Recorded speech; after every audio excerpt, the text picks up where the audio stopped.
And I use these skills on training my colleagues at the nursery. We now use scions that we prepare in the same day, and we graft. We graft millions of cashew seedlings per year, and some of those seedlings are grafted with scions prepared and collected in the same day. This is a good achievement for us, because we use it to prepare 7 days before. So we have an impact in reducing the time of grafting.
on training my colleagues at the nursery. We now use science that we prepare in the same day, and we graft. We graft millions of cashew seedlings per year, and some of those seedlings are grafted with science, prepared and collected in the same day. This is a good achievement for us, because we use it to prepare 7 days before. So we have an impact in reducing the time of grafting.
skills on training my colleagues at the nursery.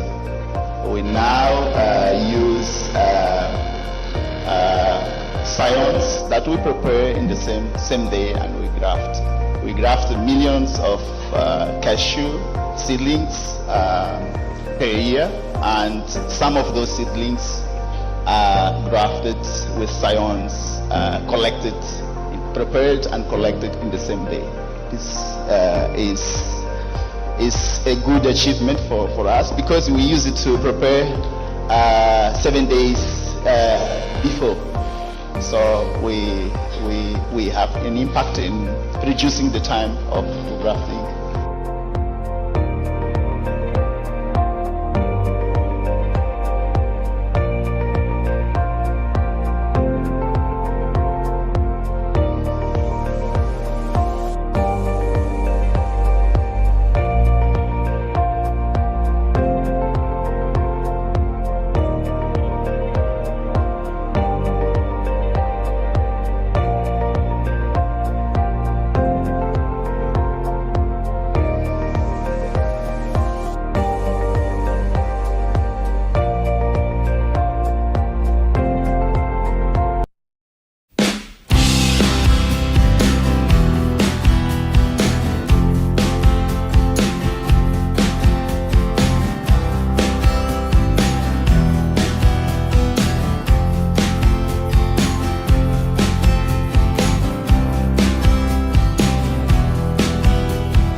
these skills on training my colleagues at the nursery.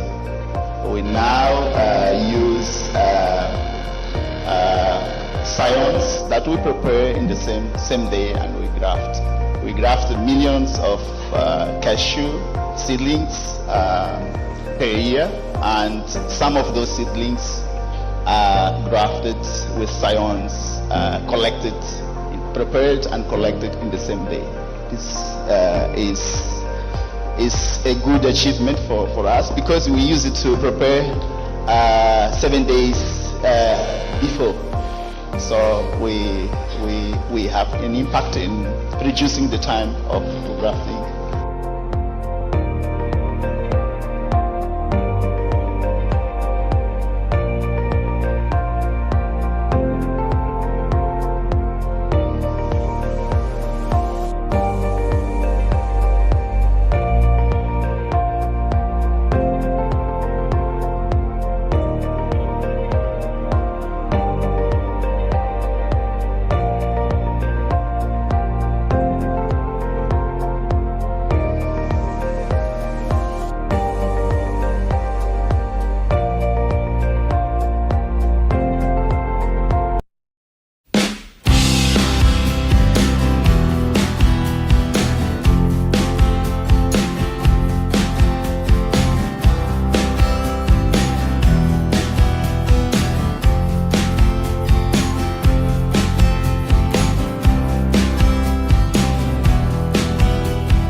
And I use these skills on training my colleagues at the nursery.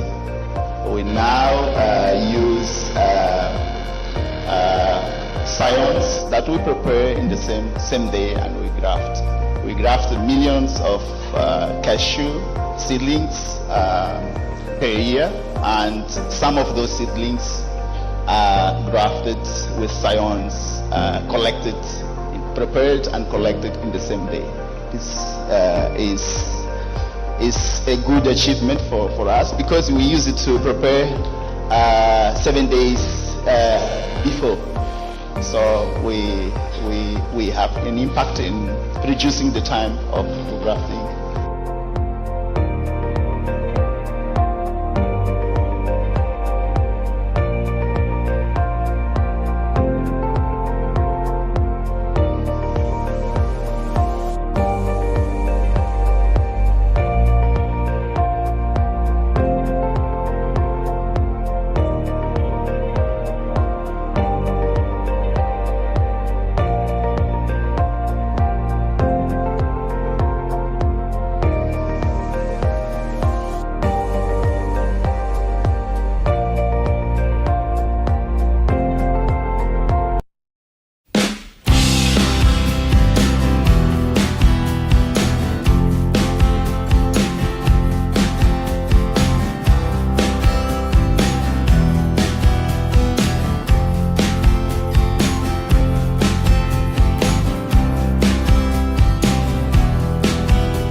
on training my colleagues at the nursery. We now use science that we prepare in the same day, and we graft. We graft millions of cashew seedlings per year, and some of those seedlings are grafted with science, prepared and collected in the same day. This is a good achievement for us because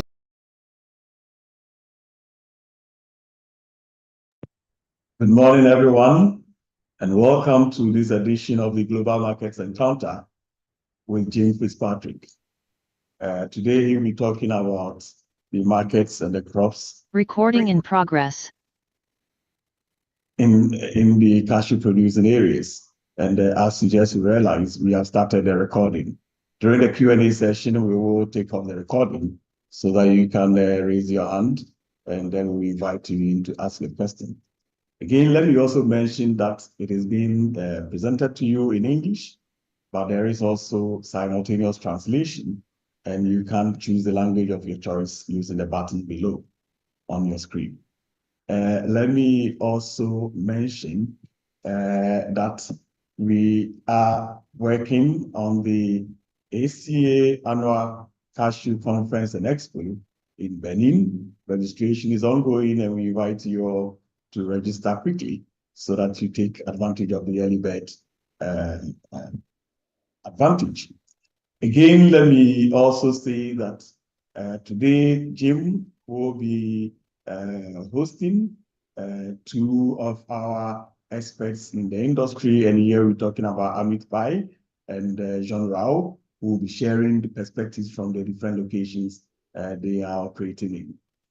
At this point, let me acknowledge the partners and sponsors who have made this possible for us. And this is the European Union, the Organization of African, Caribbean, and Pacific States, GIZ Move, Tom Cashew, USAID, Sustainable Nuts Initiative, and the Cashew Information. The session today is, as I said earlier, I'm going to focus on markets and crops. But then before we even invite Jim Fitzpatrick, the biggest talking point in the past week has been the temporary ban on exports in Côte d'Ivoire. And I think this is an issue that we will have to address in the coming weeks and months, and to see whether really we are on the right track. So at this point, I want to invite Jim Fitzpatrick. I've seen his video already showing. And then, hi, Jim. Morning, Ernest. How are you? I'm fine, yeah. How are you doing, Jim? Yeah, all good. Thanks very much indeed. Enjoying these interesting times. Yeah, Jim, just to mention that we have also started the publication of the ACA's Africa Cashew Splits. And this is going to be available to the cashew world Monday mornings. So every Monday morning, you wake up, and then the splits are there explaining to you some of the happenings across the globe on the cashew front. And again, in each country, what exactly the dynamics are. And I think, Jim, it's a good idea to have this kind of document available to our cashew participants and actors, so that they can have a lot of information. Again, it's more towards better informed cashew industry, because we have a lot of rumors and we want to dispel all the rumors. Your thoughts on this, Jim? I saw it on Monday. I was really pleased to see it back. Well done to your team, Ernest. I think it is the only real independent African cashew publication, and long may it continue. Yeah, and indeed it is going to continue, so that we have the possibility to provide a lot of information out there. But Jim, I did mention the issue of the talking point, the big talking point in the past week, the policy on export bans. Are we taking it too far as a continent? Are we taking it too far? Let's see the impact of it before we make a judgment on that. I'm going to talk about it today pretty Very good. extensively. So then on this note, I'll leave you with the audience, and please enjoy the session today. Welcome, everyone. Good to be with you again. Thanks very much for joining us. We're going to talk today about markets and production. We're going to talk to our guests. Ernest has briefly introduced them, John Rao and Amit Pai, on production mainly in their two specialist regions. And we'll finish up with a discussion on supply and demand. Your questions, as always, are most welcome, most appreciated. And we're looking forward to talking to you, getting some input from your side too during these events. Our guests, John Rao is a long-term, highly engaged, really interesting guy to talk to. Is John. I had a long conversation with him last year during the conference, and he knows his stuff, and that's why we've invited him on today to talk about production and developments in the Guinea-Bissau, Senegal, the Gambia, that region, which is now, of course, harvesting.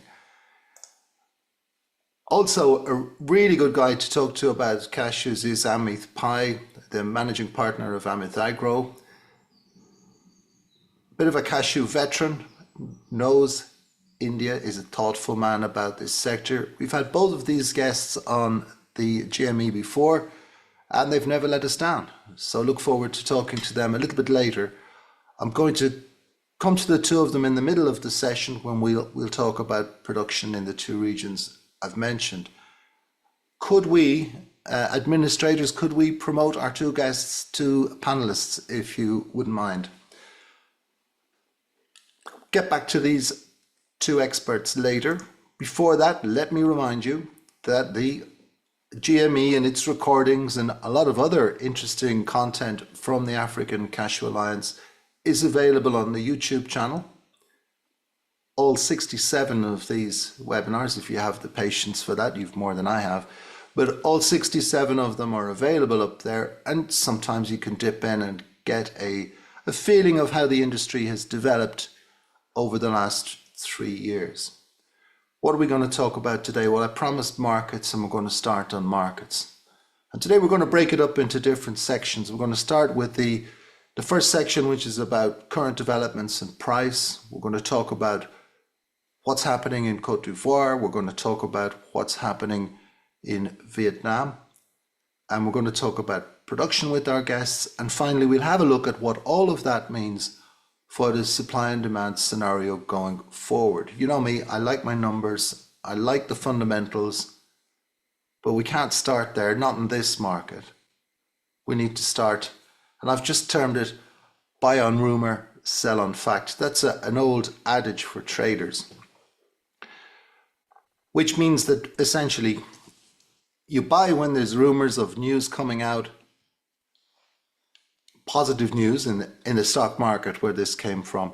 And then when the news comes out, you sell. Why do you sell? You sell because probably everyone else has been buying on the rumor too. Well, that might sound familiar. Let's have a look at some of the trends in the market and some of our indicators.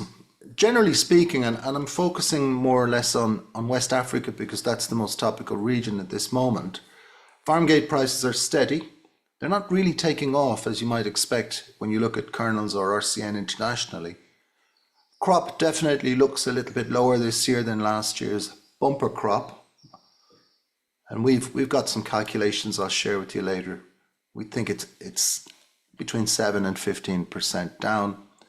What does that mean is the real question. International RCN, you probably know well by now that this market has moved up anywhere from $100 a ton to $300 a ton, depending on what, for when and where. And unfortunately, the series of contract defaults and price negotiations, which is the same thing, by the way, a renegotiation is a default, that's kicked off again, and that's causing a lot of difficulty. It's causing panic in some areas, and it's certainly causing a lot of dialogue and even further volatility. Looking at kernels, Certainly offered prices have moved up. Buyers are reluctant to follow. I've heard a few stories of remarkably high prices, but in general, I think this market has moved to levels at which now buyers are beginning to wonder whether or not they should make any more decisions. The prospect of defaults, delays of shipment perhaps, could change that. It could force buyers' hands, and we could see some further volatility as a result. Meantime, if we look downstream and we think about demand, so right now demand still looks strong. I base that on shipments. I base that on offtake from warehouses. But we don't immediately see the impact of higher prices on demand. That takes time because of the nature of the business. I'll come back to that in a few minutes. The second half of 2024 could be a much different scenario. A market cannot move up by these kind of numbers without some impact on demand. And I wrote recently in a report, nobody actually needs cashew nuts. So we need to be careful in the way we look at our markets and the way we consider the prospects for demand in the second half of the year. Remember 2022, it's not that long ago, demand in Western countries collapsed for different reasons. It was about the economy, it was about Russia's attack on Ukraine, it was about inflation, but it did happen. And we need to carefully look at what might happen in the second half of this year in response to current developments. Let's remind ourselves, before we go any further, of things we talked about 2 weeks ago on the last session. I don't normally do this, but I want to do it today because I want to remind all of us of where we were 2 weeks ago and what was going on at that time, and especially some of the numbers that we talked about. So looking back 2 weeks, we talked about a very strong trade in raw cashew nuts. We talked about strong Vietnamese imports, 1 million tons broken by mid-May. That remarkable figure hasn't been done before, except in 2021, and let's face it, nobody really knows what happened in 2021. In India, strong imports, the biggest April numbers for 10 years, and imports strongly up versus 2023 and indeed versus 2022. We looked at the supply and demand balance in Vietnam and the balance of inventory for processing, and we saw that it calculated at that time around about 70, 75 days. So 2 months plus a few days, which is about normal. It wasn't overstocked, it wasn't understocked.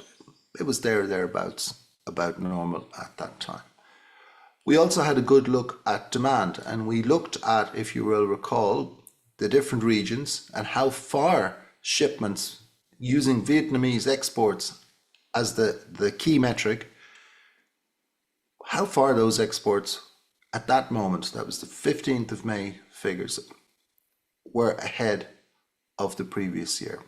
We looked at cashew kernels pricing and costings over the whole range of prices, from the lowest prices in Vietnam to the highest prices in the Indian domestic market, and we compared them to each other.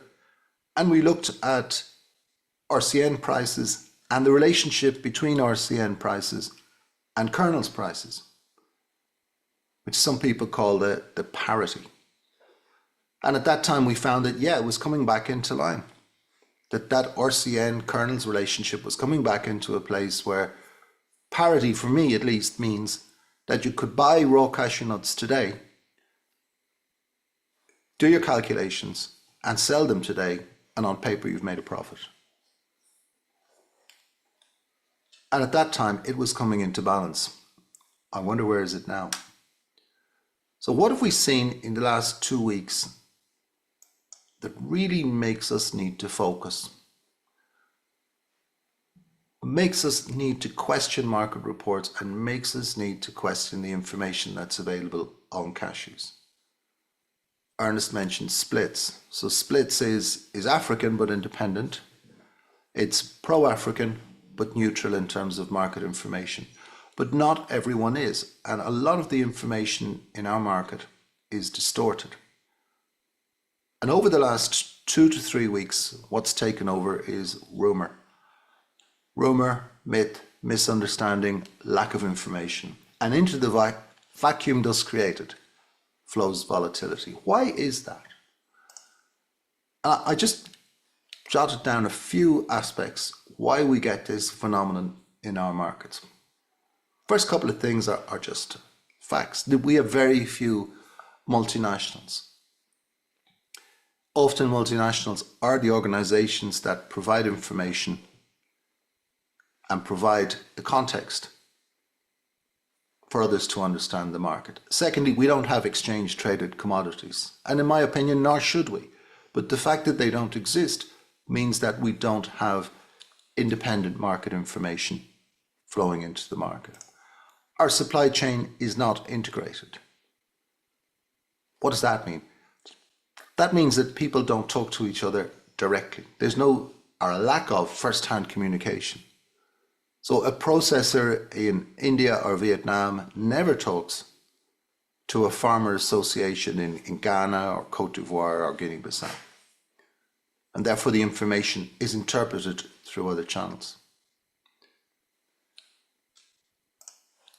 There is a history of inequality in relationships in the cashew business, and that's related to the lack of an integrated change. We have volatile trading conditions.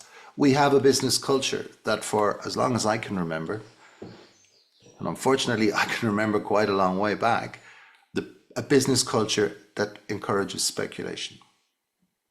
And there's an element of that going on right now. And if we think back a few years to 2017, we saw a huge expression of this. Speculation became more important than doing business, with repercussions for many people that they still haven't recovered from. We also have, and increasingly in West Africa, we have government policy made without understanding of markets and sometimes without information about markets.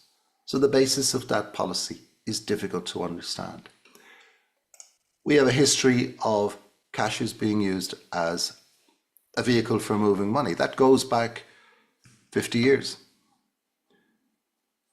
In a way, you see it now. You see cross-border trade in West African countries particularly. You see governments trying to clamp down on that, like on the border between Guinea-Bissau and Senegal right now, or on the border between Benin and Togo. We see publications that often rely on actors for information. Now, there's nothing wrong with relying on actors for information, but do we always appreciate that reporters have an interest themselves? That's one of the reasons this particular event was started, so that we could have something that wasn't dictated by individual actors, individual motivations. And of course, we have to pick our guests very carefully to get people who look at the market neutrally. And finally, and not surprisingly, everyone, and I mean everyone, in this business talks their book. And that's an issue. Again, to be expected. But is it always identified that someone is talking their book? If you know they're talking their book, that's fine. You can understand, you can interpret, you can get to the bottom of the rumors. But if you don't understand that, you're listening to something presented as fact that is actually opinion. What does this mean for the market? And how does it change market sentiment? And I think this is important because this defines a lot of what's been spoken and what's happened over the last 2 weeks. Firstly, it creates fear, it creates uncertainty, and in some cases, desperation. And that leads to stress for individual decision makers and in the market. It feels typically like there's never enough time. Contract risk increases. Logistical risk increases and supply chains get longer. Then you tend to get governments intervening, and bear in mind I mentioned that their information is often poor. And finally, in this context, you get speculation. So it starts with fear and it ends with greed. And that is a situation that is dangerous for the long-term future of the industry and something which needs to be addressed. And that's part of the reason that we have this event, to try and bring some information. Let me give you some examples of information.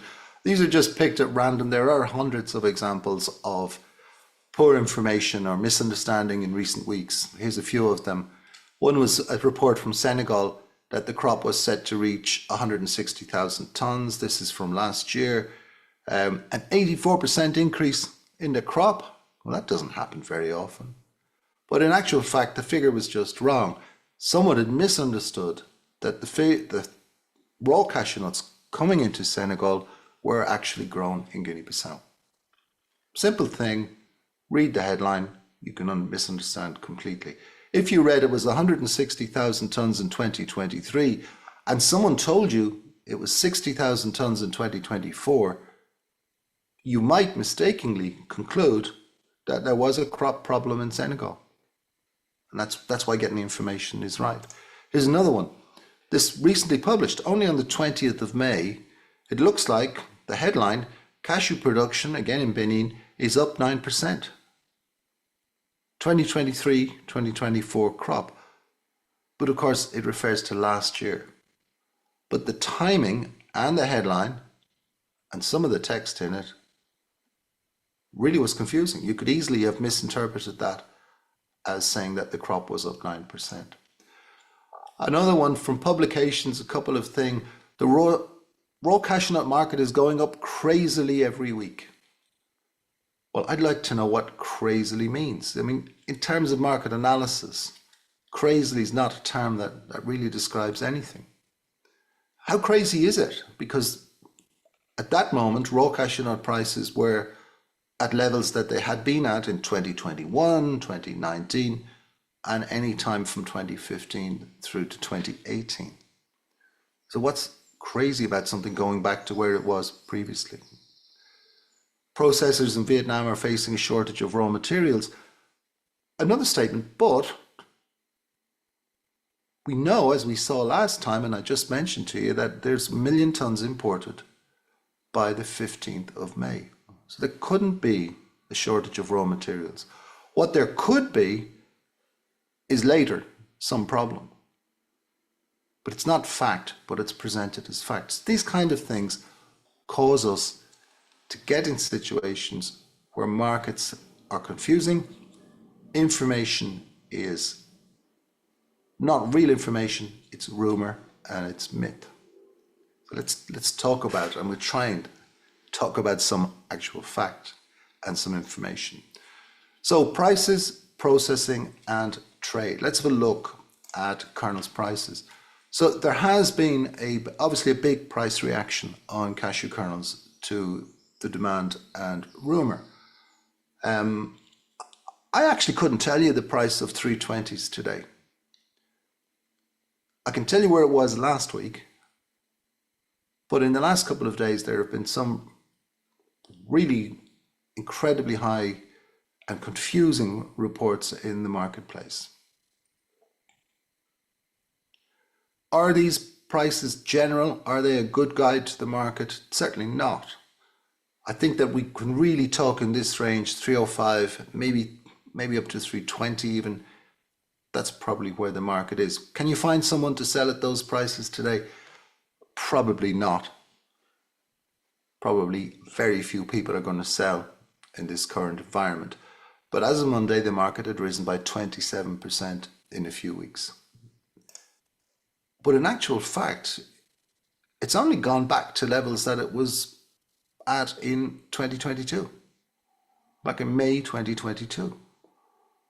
So what we're talking about is this dip has been eliminated. The low price period has very quickly reversed. And let's look at some of the factors that influenced over this period. We're looking at May 2019 through to the very end of May and beginning of June 2024. So if we look back over the period, we see a dip in price due to COVID. Demand dropped, particularly in markets that were badly hit by lockdown, so India and China particularly. Later, we saw in 2021, or from May, probably from April, May 2021, a dip in price as the impact of a very large crop in Cambodia hit the market.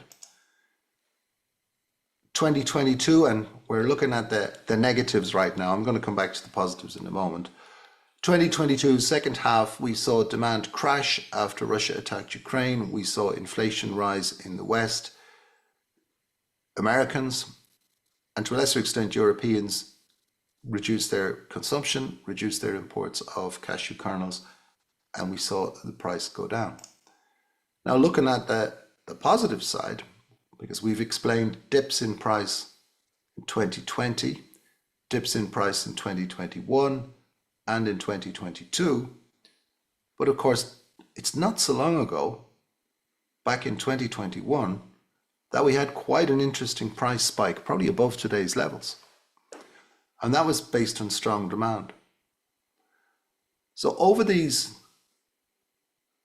periods, we've had periods of essentially shocks in the market, COVID, large Cambodian crop, unexpected, at least in its volume and certainly in the reports that were made about it.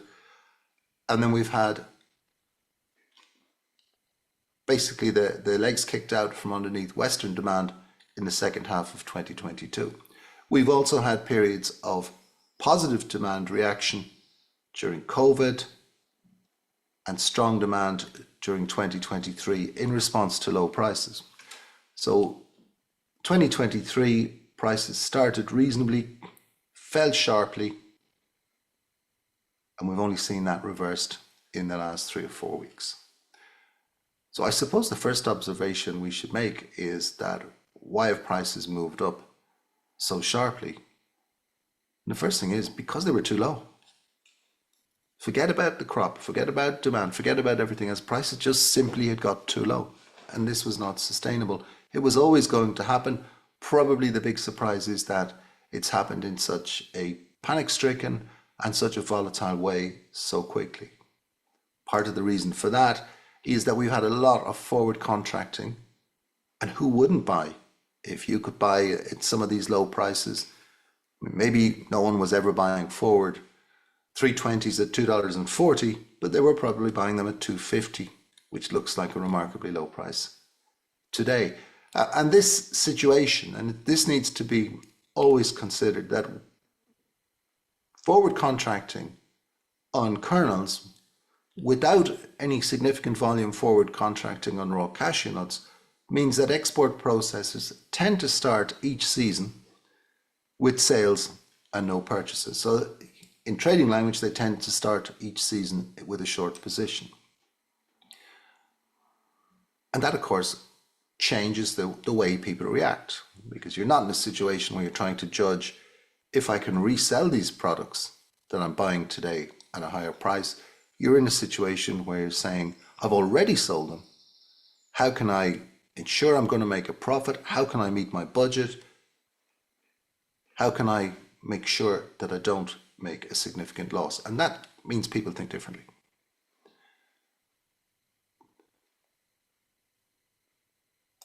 Looking at raw cashew nuts, again, we've seen this remarkable rise in prices over recent weeks. So this latest price is Monday's price. It's pretty remarkable. Let's just plug in when the ban came in there. So if we just plug in the ban on around about the 7th of May, you can see that the market had already risen. It had risen to levels that we'd seen early in 2023, but because of essentially the surplus position, the market fell in the later part of 2023 for raw cashew nuts. It's actually started too high and then dipped down. Now this is based on offered prices. So offered prices are the most responsive prices in the market, because we can't always be sure. We hear of trades, but we can't always be sure of the volume that was associated to them. So we use offered prices. So prices returned to 2023 levels by the time of this export ban, and then we got this reaction to the ban. And prices quickly moved up to levels, but again, I mean, sustainable levels. We're back looking at 2022 levels that reflected cashew kernels prices. Now, remember, I mentioned first half 2022 was very good, very strong demand, second half not so good. RCN prices fell once it was realized demand was not so good. Prior to this, so this first step up was based on rumors of crop problems. Initially, rumors of a crop problem in Cambodia, which has apparently proved to be unfounded. And latterly, rumors of crop problems in West Africa, where the rumors definitely exaggerated the situation, but it was more exaggerated in some places than others. And now we get this ban. And really, what the ban has done is, in my opinion, illogically, this is an overreaction in my opinion, but it has pushed prices beyond levels that we've seen in recent years. And the chart doesn't show one thing. The chart doesn't show that the quality of raw cashew nuts this year, in general, there are exceptions. Guinea-Bissau, for example, maybe one. John will tell us later. But there are areas where we're looking at much lower quality. Côte d'Ivoire, for example. And higher price, lower quality actually means that the comparison is a little bit skewed. So again, we're looking at higher prices. Now, we've looked at kernels prices and we've looked at RCN prices. Let's just look at the impact on costs for processors. So I do my calculation taking the benchmark RCN grades. So for Vietnam, I've used Côte d'Ivoire quoted prices. For India, I've used Guinea-Bissau quoted prices. And for domestic Côte d'Ivoire, obviously I've used Côte d'Ivoire farm gate. So we look at this and we see that a calculated cost based on £45 is way too close for comfort in terms of pricing. So in order to make just a 15% gross margin, processors would need to be selling their 320s at 340 and all their other grades at prices that relate to that 340. In India, to make a 15% gross margin, processors would need to be selling probably somewhere near to $3.75, probably more than that in fact. And neither of those are possible just now. The other aspect is it's very difficult to buy the raw cashew nuts to allow you to sell at those prices at the moment. So processors are pretty much back to where they were. So we went from a period when there was very little parity, as I called it, very little opportunity to buy and sell without risk taking, without speculation. We went through a very short period where the prices started to come in line, and now we're back in a period where, again, they're out of line. And what happens when they're out of line? Well, something has to change. What can change? Well, kernels can go up, RCN can go down. That doesn't mean they both move, they both can move, but the relationship has to be re-established in some way, or people will eventually stop processing. It's different in West Africa. Now, if we take Côte d'Ivoire and we take farm gate prices, so this is based on farm gate prices, both of the other two are based on imported custom freight prices. Take farm gate prices, and this would look like Ivorian processors selling in the export market could do very well, buying today and selling today. Of course, most of them will have already committed large volumes of their production for sale earlier and therefore at lower prices. The problem, of course, is there simply isn't enough processing capacity in Côte d'Ivoire or indeed anywhere else in West Africa to serve demand based on this calculation. So there's an opportunity for some efficient processors to make money, but there's not enough capacity to process the crop.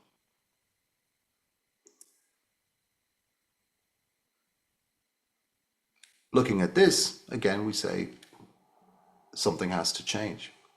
The question is, what will it be? Are these raw cashew nut prices sustainable? Do kernels have to move up?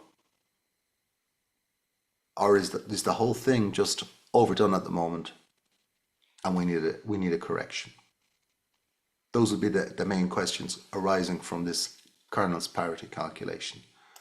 So let's have a look at Côte d'Ivoire. And I want to try and introduce a bit better understanding of how the market works in Côte d'Ivoire and what happens there, as well as what's going on right now in Côte d'Ivoire.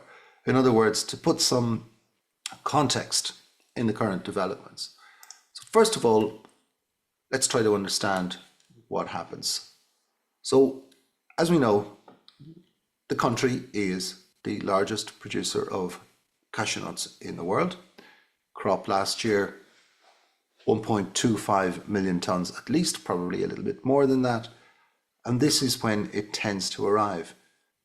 So you get February, March, first half April, and then big volumes second half of April into May and into June and even July and August. So the crop can go on a long time. This is based on 2023, and this is based on feedback from processors. So the crop is actually spread out over a long period of time. Now, it may be later in 2024 because it did start a little bit later. But it's a big crop, it's a big country, and we need to understand that the crop comes in over a long period. Unfortunately, even in a normal year, the outturn yield tends to decline as the year goes on. And that's for not a lot of reasons, not least is the lack of any real on-farm or local infrastructure to dry and store the nuts. That's the first thing. Secondly, processing. So what is the processing capacity in the country? Well, if we look, and this was some work undertaken in February of this year, I was lucky enough to do a survey of many, many factories, and we talked to a lot of people, and we gathered a lot of information to try and get an idea of where the capacity is. So at that moment, the installed capacity is basically what the guy who sold you the machines tells you they can do. That's what we're going to call installed capacity. Around about 470,000 tons at that moment. No factory reaches 100% of its installed capacity in cashews. So we use 85%, which would bring us back to about 365,000 tons. In 2022, what was processed? Only 265,000 tons. Now there is a lot of projects, mainly based on foreign direct investment. And in those projects, there's an additional capacity of about 221,000 tons. And there may even be furthers to add in the meantime. So that might be, it could be up to as much as 300,000. If you take the whole thing, add what's realistically there at the moment, add the projects, the capacity, sometime in, I think it's 2028, because factories take a long time to reach their capacity. The capacity could reach about 600,000 tons. That's maybe I think 2028 at the earliest. Others might tell you it'll happen more quickly. And that's based on all those projects happening. All those projects working, all the money coming forward, all the businesses and entrepreneurs and investors deciding to go ahead. That'll be about half the crop. Maybe a little bit less than half because the crop has been increasing every year.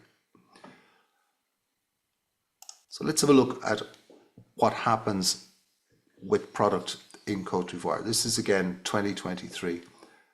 And I've taken a crop figure of 1.25 million because that's the nearest I can get to reconciling trade figures and crop figures. The government of Cote d'Ivoire tells us that 849,250 tonnes were exported, about 68% of the production. That would mean, based on the kernels, and we work this back from kernels and talking to processors, about 21% of the crop was processed. There's also significant trade cross-border into Guinea, into Burkina, into Ghana for export, bypassing some of the export restrictions and taxes. There was a carry-out. Some of that is kernels, some of it was raw cashew nut. There is a bit of an issue here. We need to understand that 849,000 tonnes of export plus 60 of informal export brings us somewhere just above 900,000 tonnes, but between them, Vietnam and India imported in 2023 just over 1 million tonnes. So there is something of a shortfall. Now that could be transit stock in Vietnam. It could be that the cross-border trade was a little bit higher. Some of it could be from 2022 crop that was afloat, exported in 2022 but imported in 2023. We don't know. But the difference could be, and if someone said to me, you're wrong by 10%, I'd have a good discussion with them on that. Let's have a look at processing. So in the country, the capacity calculated based on input from processors, about 365,000 tonnes of raw cashew nuts. There were 44 factories, that might be 45 now. Of those, there were 27 that were operational, 17 that were closed, and they varied from old small factories to modern quite good factories. 9 factories that were operational were really struggling, about a third of the factories, and then we had the projects that I've mentioned. So how does that work with the national target for 50% of processing by 2025? Well, it doesn't, obviously. When you've processed 21% in 2023, the chances of processing 50% 2 seasons later are slim. So you've got to look at why. First thing, it's obvious, 21%. First question is 265,000 tonnes processed, 365,000 tonnes capacity. Why are factories not processing to their capacity? And that's based on 85%. It means that the average might be below 85%. That's a question. Second factor is the number of factories that are closed. Why are they closed? Should they be operating? Could they be operating? How modern are they? How much trouble have they got? And finally, focusing in how many factories are actually really struggling. Why are they not reaching their capacity? Why are they not making money? Despite the fact that they are supported by subsidies. Some factories are not operational and not making money. How does that happen? And why does that happen? And naturally, you would expect that the government, so committed to the cashew sector, would take an interest in that. So one of the things they've done is they've suspended export of raw cashew nuts. And that came in on the 7th of May as a temporary measure. Why? To support processors to buy raw cashew nuts, especially processors that are described as national processors, which I'm not quite sure what that means, but I think it means factories that are Ivorian owned and not part of multinational groups or don't have international investors. The ban came in on the 7th of May.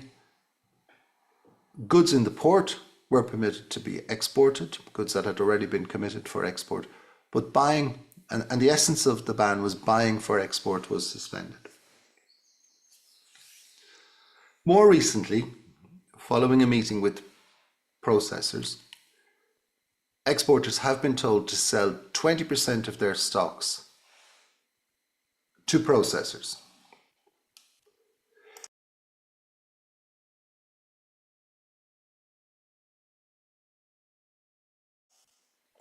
Now, there's been a lot of rumor around about this, but as I understand it, they have been instructed to sell 20% of their stocks in warehouses or in the ports to processors at a price of CFA 455 ex-warehouse or $750. To my knowledge, there is no differential in the price whether the product is £48 or £44. There is no compensation for the location of the product, so it would have to be moved from the warehouse to the processor's plant. Meantime, the harvest continues. Farm gate prices are relatively steady, though on the lower end, and the quality for certain, as the harvest continues, the quality that's coming in is lower. Now, it would normally at this time of year start to decline anyway, but this year I think it's fair to say that in general, the quality of the crop has been lower. So let's have a look at the impact of these events and the impact of the export suspension. First of all, why are the processors supported to buy raw cashew nuts? Well, I think one of the first things is that they simply didn't get their act together. They didn't enter the market in time. Some of these people cited high levels of competition and unfair competition from processors abroad, Asian processors, mostly in India and Vietnam. But having said that, farm gate prices were relatively low. In fact, it's interesting to note that the price that they're expected to pay at 455 is higher than the price that they would have been able to buy at the farm gate at any time this season so far, and even today. Second reason, they simply haven't developed their supply chain. And this is common not only for those factories, but for many, many factories in the country. A failure to develop a supply chain connection to farmers makes business difficult. Thirdly, they're poorly financed. Access to working capital for a variety of reasons is difficult. They have some political influence. That's how they can make their case. And I think possibly we should also remember that the processing goal, 50% by 2025, is prioritized above all other goals in the country. So does this mean that there's a major shortage in the country? Was this ban motivated by a shortage of raw cashew nuts? Certainly not. The harvest continues. Is the sale of the raw cashew nuts ex-warehouse at 455 CFA per kilo, about $750, is it profitable for exporters? Well, yes, it should be, based on prices they may have been able to buy from farmers earlier in the year. It should be. And when can we expect the ban to end? Well, the ban can end when CCA, the regulatory body, believes that processors have bought either enough or what they're likely to be able to buy. Then they can decide to end it. There's going to be a period, I would suggest 10 to 15 days maybe, that would tell us, and this is not fact now, this is what looks most likely, but it would suggest that the ban will end sometime in the middle of June. So this is a policy that's reactive to representations from a group of processors, mainly those struggling processors that I mentioned earlier, and it has had certain unintended consequences for the industry, nationally and internationally, and of course it's had consequences for farmers too. Let's have a look at some of those. So first of all, the impact at the moment is major default of contract. There's a lot of renegotiation for afloat goods, goods that were sold, contracted, exported on the water, prices being renegotiated, contracts being defaulted. This, of course, is causing a major loss of reputation for the Ivorian cashew sector in Vietnam. Probably in India too, but it's Vietnam that's doing the most talking about it because that's where most of the Ivorian product goes. Farm gate prices remain in the range of the minimum pricing level in the country, but actually quite low compared to other countries in the region. And the fact is that even if every factory in the country processed according to the capacity that we've spoken about, there would still be about 700,000 tonnes to export this year. Now I'm not saying that's all still in the country. A lot of it is gone. But that would be the number if we took the crop, the process, and what's left to export. And these factors have already happened. What could happen? Well, potentially, we could see a situation where the raw cashew nut quality will decline even further due to the slowness of offtake, the slowness of buying, the lack of buying for export. And of course, combine that with a lack of infrastructure to dry and store, and you have a further quality problem. The season is already a low quality season. This will exacerbate the situation. It could be that buyers, raw cashew nut buyers, will simply do their business everywhere else first before coming back to Côte d'Ivoire. Simply because they feel they stand on better ground in other countries with what's available. Raw cashew nut prices probably will fall internationally when the ban is lifted, because the market is so overreacted to this ban that take it away, there's a good chance they'll overreact on the other way. You might see farm gate prices spike up again when the ban is lifted, because there should be some buying going on once that's started. There may be a longer term impact, and that is that when we get to next year, and if we have a good crop next year, if we have a normal crop next year, we're probably looking again at significant surplus production in the world, and that will probably continue for another 3 to 4 years, in my view. Buyers will be reluctant. Buyers will not come to Côte d'Ivoire because they will be looking at it and they will be saying, we're going to buy this. There'll be an export ban, scurrying to find material elsewhere in May or June of 2025. There is reaction in Vietnam. You can see it now in the media. You can see it from Vinacas. You can see this kind of headline. And this seems to me that it's part of a campaign. Processing plants face shortage as African suppliers default. Now, I don't know how many African suppliers in other countries are defaulting. I don't know how many Ivorian suppliers are defaulting, but I do know there are defaults. And this is in the news media. You can find this online. This is not doing any good to the reputation. It's not doing any good to the long-term reputation. It's not doing any good to the short-term reputation. But I also think that, in a way, that processors in Vietnam, particularly, possibly in India too, they've really fallen into the trap of overreacting to rumors and maybe a misunderstanding or a lack of information. You know, the idea that there's a temporary export ban and that could become permanent is just not a workable idea. You can see the volumes that Côte d'Ivoire has to sell. The government has never said it was a permanent ban. It was very clear from the beginning. It was a suspension. It was temporary. In fact, their communication around this has not been too bad. What has been poor is getting that communication internationally. So I do think that, in a way, processors and maybe some traders have fallen into the trap of overreacting to the rumors and the misunderstanding. And I think that raw cashew nut prices, and perhaps kernels too, have been forced up to unsustainable levels as a result.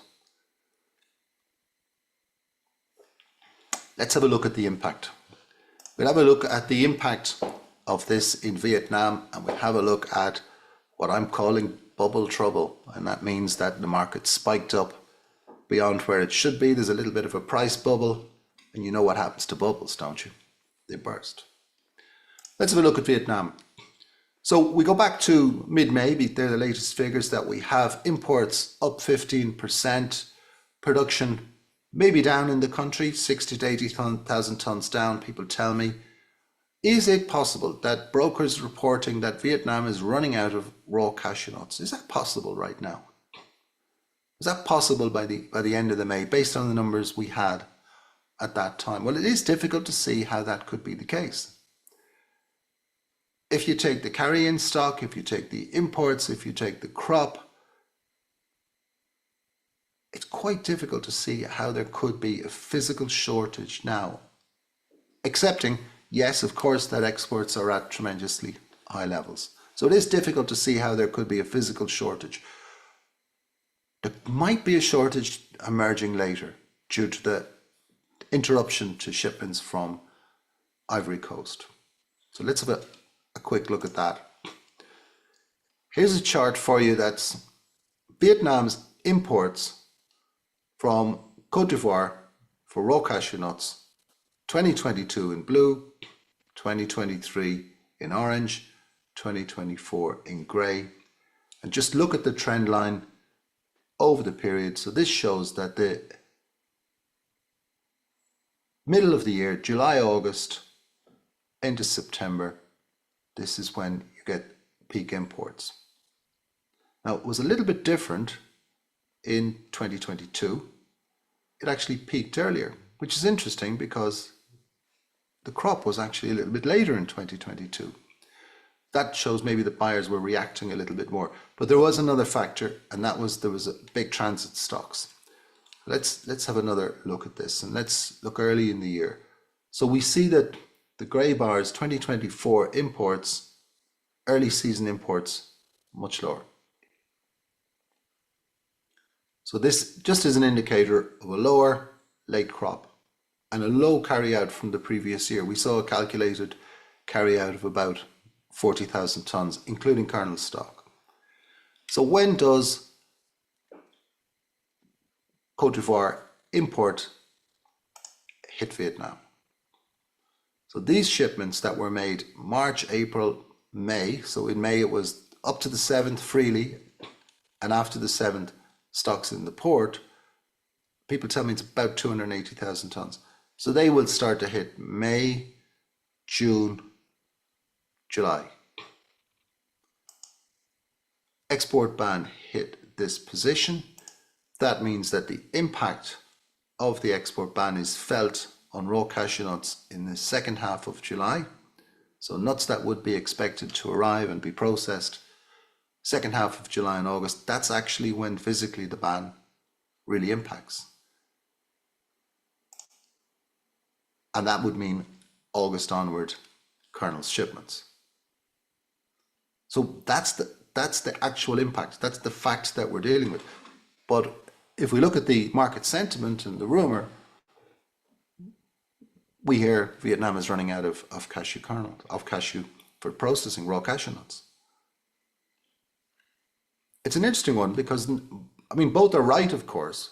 It's just when you look at it, you feel the timing's a bit different. I think the gap here is about 150,000 tonnes. That's material that would have been shipped, should have been shipped, but wasn't. Will it be shipped? Yeah, probably it will. But in the meantime, we're getting this problem of the offering of a float cargo for resale.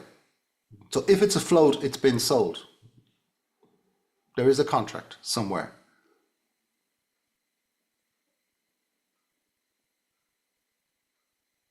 But if it's been resold, someone else is not going to get it, or it's going to be renegotiated. So either the original buyer gets it at a higher price, or it's resold to someone else. Now, how that works on arrival, I'm not sure. If you've got a bill of lading consigned to processor A, can you change that to processor B in Vietnam?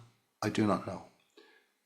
My understanding is that it's not possible without the agreement of the consignee. So let's see how that works out. Some may be, of course, consigned to trading companies, some may be consigned to order. But there is more to follow on this. And I think that we're quite likely to see some retaliation from buyers in India and Vietnam who have been defaulted on. And as we said, we're already seeing some appeals, some interest to engage governments in trying to correct this situation. What about elsewhere? When does Vietnam usually receive imports from African countries? So I picked three. I put Tanzania in just because it is significant in the first quarter, but really we're looking at Cote d'Ivoire in orange, Nigeria in green, and Ghana in yellow.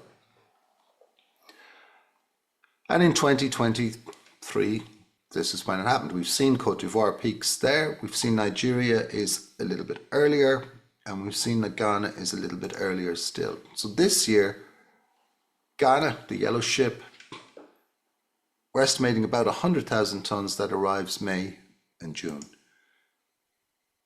Nigeria, about 200,000 tonnes that arrives May and June. Are these numbers any bigger than last year? Not really. They look about the same. Ghana might even be a little bit less. And we look at Cote d'Ivoire. Where does that fit in? Ivorian raw cashew nuts. And I'm talking about 300,000 tonnes shipped prior to the ban. We're looking at arrivals in May and June, which would take up the bulk of those shipments. And then the gap appears in July and August. So it's a much longer season than sometimes people realize. If you look out in December of 2023, cargo was being imported. Now, it could be imported through transit warehouses, so it could have been there some time. I believe that's not happening any longer. But it is quite a long season. And there may be, this year, obviously this is going to be skewed a little bit later. So perhaps the September and October figures will be higher and the July and August figures will be lower. So there's a time issue here, provided, of course, the ban is lifted sometime in June, as we're predicting. Let's have a look at Vietnam's imports. So Vietnam relies on Cote d'Ivoire for about 32% of its raw cashew nuts in 2023. Ghana was 9%, Nigeria was 10%. Nigerian exports go primarily to Vietnam, particularly the ordinary FAQ quality, as we used to call it. And from Ghana, native production from Ghana, which is higher cost, higher quality, tends to go to India. And the transit material, which comes in from Ivory Coast, comes in from Burkina and elsewhere, that tends mainly to go to Vietnam based on its prices. So we almost certainly have a situation where a gap arises in the supply of raw cashew nuts in the middle of the year. Now, there may be more product to come from Nigeria, for example, because of a good crop, but we'll have a look at that when we come to production. So looking at this situation, what's happened? We've seen a delay, we've seen a lot of rumor, we've seen a lot of myth, and we've got a kind of what I'm going to call a chain reaction.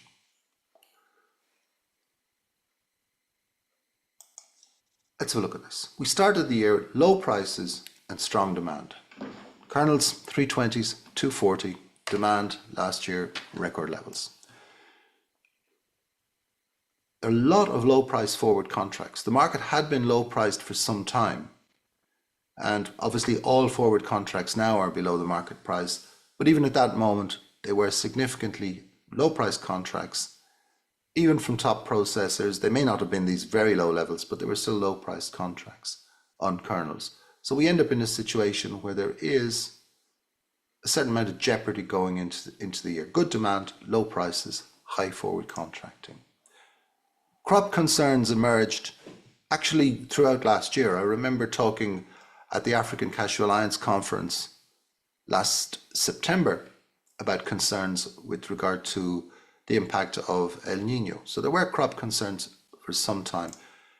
Once the harvest started, there was really no reliable crop information. Now, there were different reports, different opinions, but if you wanted to get a good comprehensive picture, it's not there. And there's a whole series of reasons for that. Lack of infrastructure, the level of production being identified as part of national pride, the prestige that goes with increased production, and simply a lack of respect for the impact of the numbers that may be published. So RCN prices started to steady up. No surprise, low levels, forward contracts, concerns on the crop, lack of information. Of course they start to steady up. Then we get the rumors. So we start to get rumors about major problems. It started with Cambodia. Cambodia was going to have a really poor crop, but of course it didn't. It hasn't. And the figures of imports into Vietnam confirm that for us, as do our friends in Cambodia. So first of all, the rumor in Cambodia was wrong. Then we got these huge rumors about West Africa, a lower crop without the context of there was a bumper crop last year. So if you look at the average in Ivory Coast, for example, the average for 5 years is about 970,000 tonnes. People are talking about 1.1 million tonne crop this year. Is that a disaster? No. But is it well down on last year? Well, it is, because last year we had the biggest crop in history. So what you compare the numbers to makes a big difference as to the conclusion you might draw. Processors started to buy. They had forward contracts, there was low prices, the market was steadying up, there were a few rumors around, they started to buy. Makes sense. Kernel buyers started to cover. So we saw Chinese buyers buying, we saw short-term markets where they buy for 2 to 3 months forward, they were buying too. Then comes the ban. So prices had moved up and you get this ban on exports and nobody's really sure what's going on. They know there's rumors about the crop. They know it's a little bit late. Then we get this ban. And of course, what does the ban do? Because it's not defined in time, because it's not clear, at least internationally, what it means, we get more uncertainty, more rumors. Traders mark up the prices. Well, why not? There's nothing to lose. Let's speculate. That's what we do. Processors stopped offering kernels because they could not get this calculation to work. They're already sold at low prices. They can't buy raw cashew nuts now to cover those and make a profit, so they're not going to sell any more to make additional problems for themselves. Of course, kernel prices move up. But they move up on relatively light volumes of trade. And of course, to make matters worse, we now get contracts default on raw cashew nuts. So now you could be a processor who has a low price forward sale. You're nervous about selling further because you don't want to dig the hole any deeper that you're in. And now your suppliers are defaulting on you on the raw cashew nuts that you've already bought. What's next?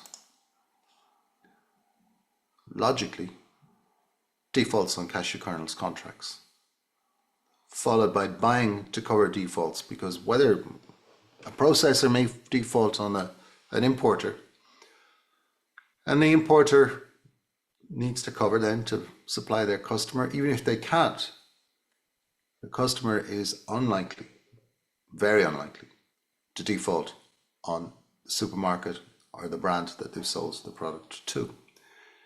Further speculation.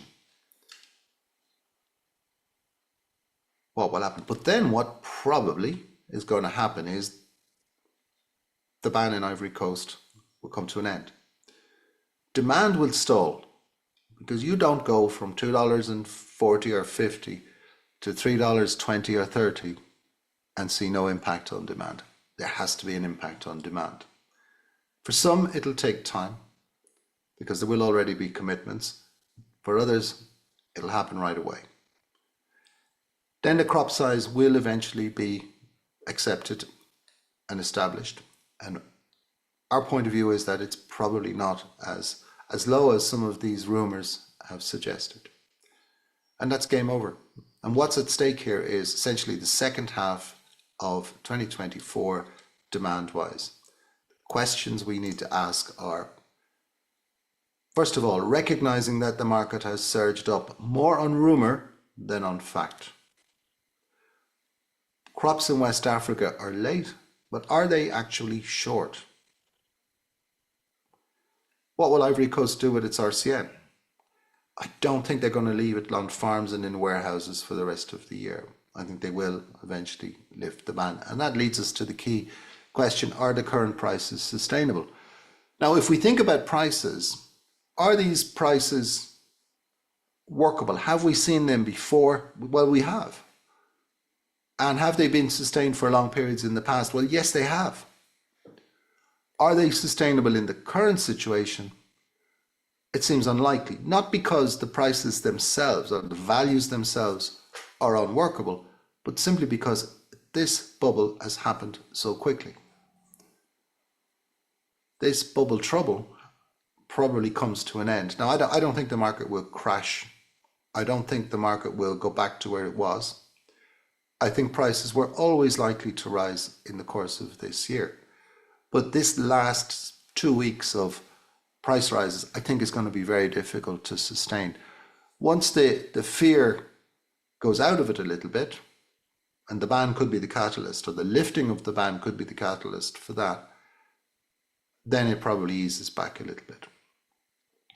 If what we really do have to think about, though, is the impact of defaults. So if we get this chain reaction of defaults, this can sustain the prices more. Now, there's going to be a price to pay for that.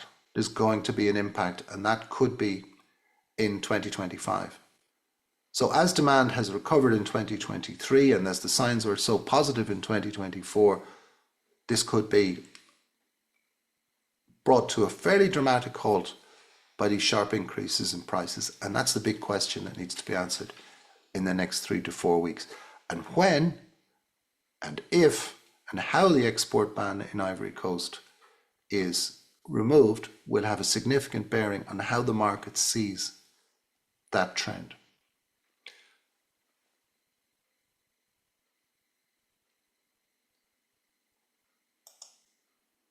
So let's have a look at production, segment number 5. I want to give them a warning to our guests. I'm going to come to you in the course of this segment. I'll give a brief overview on some of the countries, and then first we'll come to Amit Pai and we'll talk about the situation in India, and afterwards we'll talk to John on the situation, to John Rao on the situation in the region of Senegal, Guinea-Bissau and the Gambia. So Cambodia, well, not much new to be said. Imports into Vietnam suggest that the crop is a bigger crop than last year, 5 to 10% higher, which by the way was the prediction way back in February from some observers. It looks like they were right. Vietnam, crop smaller than last year, no doubt about that. Last calculation showed that inventories were 75 days. That's still there. Why? Because the impact of the late shipments and the temporary export ban in Ivory Coast would not yet have been felt, but there is perhaps a shortage emerging later on. So what's happened in 2 weeks is the facts haven't really changed, not in relation to the crop, not in relation to demand, but the way we look at them has. Vietnamese processors, understandably, record imports, but sold positions at low prices and a poor information or a poor understanding of what's happening in Africa. And into that falls the rumors. In India, definitely higher prices change the sentiment naturally. In Africa, for processors, big opportunity. So if there's problems in competitors, there is an opportunity for processors in West Africa with lower priced raw material. There's an opportunity for them to make some nice prices for export and to follow the market up and make some prices that they didn't expect earlier in this year. And certainly all of this conversation has focused more and more people on looking at West Africa as a source of cashew kernels. And they'll be looking at East Africa too, as the season develops there from September onwards. This whole situation is influenced by what we spoke about earlier. Rumor, myth, lack of good market information, these destabilizing factors. Let's have a look in West Africa. West African production, Nigeria. So we've been looking at crop situation, we've been talking to observers there, and generally speaking, we're getting pretty good numbers in terms of the volume. A really good crop, according to many reports. The crop's coming to an end now. Obviously, farm gate prices are steady. Ghana, different story. Some really good input from the Tree Crops Development Authority during the week. And generally speaking, people's estimates of the crop are down. There is some late flowering, interestingly. Someone was telling me, someone who's well informed was telling me there's some late flowering, and that may improve the situation. And of course, as you'd expect, large volumes flowing in from Ivory Coast with the export ban in place there. Benin, we hear estimates, wide range of estimates from 140,000 tonnes up as high as 200,000 tonnes. Difficult to get a number. It's difficult to get a number because the cross-border trade, due to the export ban, has really ratcheted up. So it's mostly going to Togo, but also into Nigeria, where it may be exported or it may be processed. And processors, as a result, struggling to source. So you would have thought an export ban would lead to low farm gate prices, easy for processors to get what they want. It hasn't. And this is a bit of a shock, and it hasn't been a great series of events for the industry in Benin. Burkina, I don't have much additional to add. I think that the crop there is well down, as we said 2 weeks ago, and therefore the supply of raw cashew nuts is limited, maybe very limited. Processors would struggle. Exporters will probably send less for export this year than last year. Ivory Coast, just to reiterate, crop arrivals continue. Some processors are buying. Farm gate prices,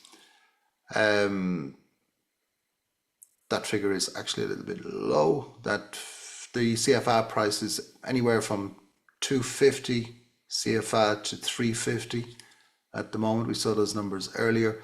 Crop estimates, depending on who you talk to, but most people are in or around 1 million tonnes. Well down on last year, but slightly above the 5-year average. So generally speaking, looking at the harvests in West Africa, mixed picture, definitely lower quality, better in some places than in others. So let's go and talk to our guests. So we're going to come first of all to Amit Pai, the managing partner of Amit Agro, and I'm going to ask him to chat to us a little bit about the situation in India and how that's developed over the last couple of weeks. Amit was with us earlier in the year, and he was able to give us some information on the early season events in India. So let me just get my screens right. I hope that's still working with you. Amit, how are you? Hi, Jim. Great to be here back. All good, I hope? Oh, yes, all good. The monsoons have started, and we saw a blockbuster yesterday. So, All right, well, I hope all continues good for India.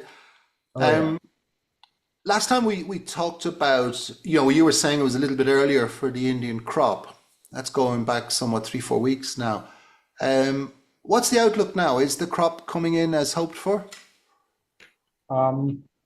well, maybe not, Jim. We are definitely seeing a drop in the estimated levels of production.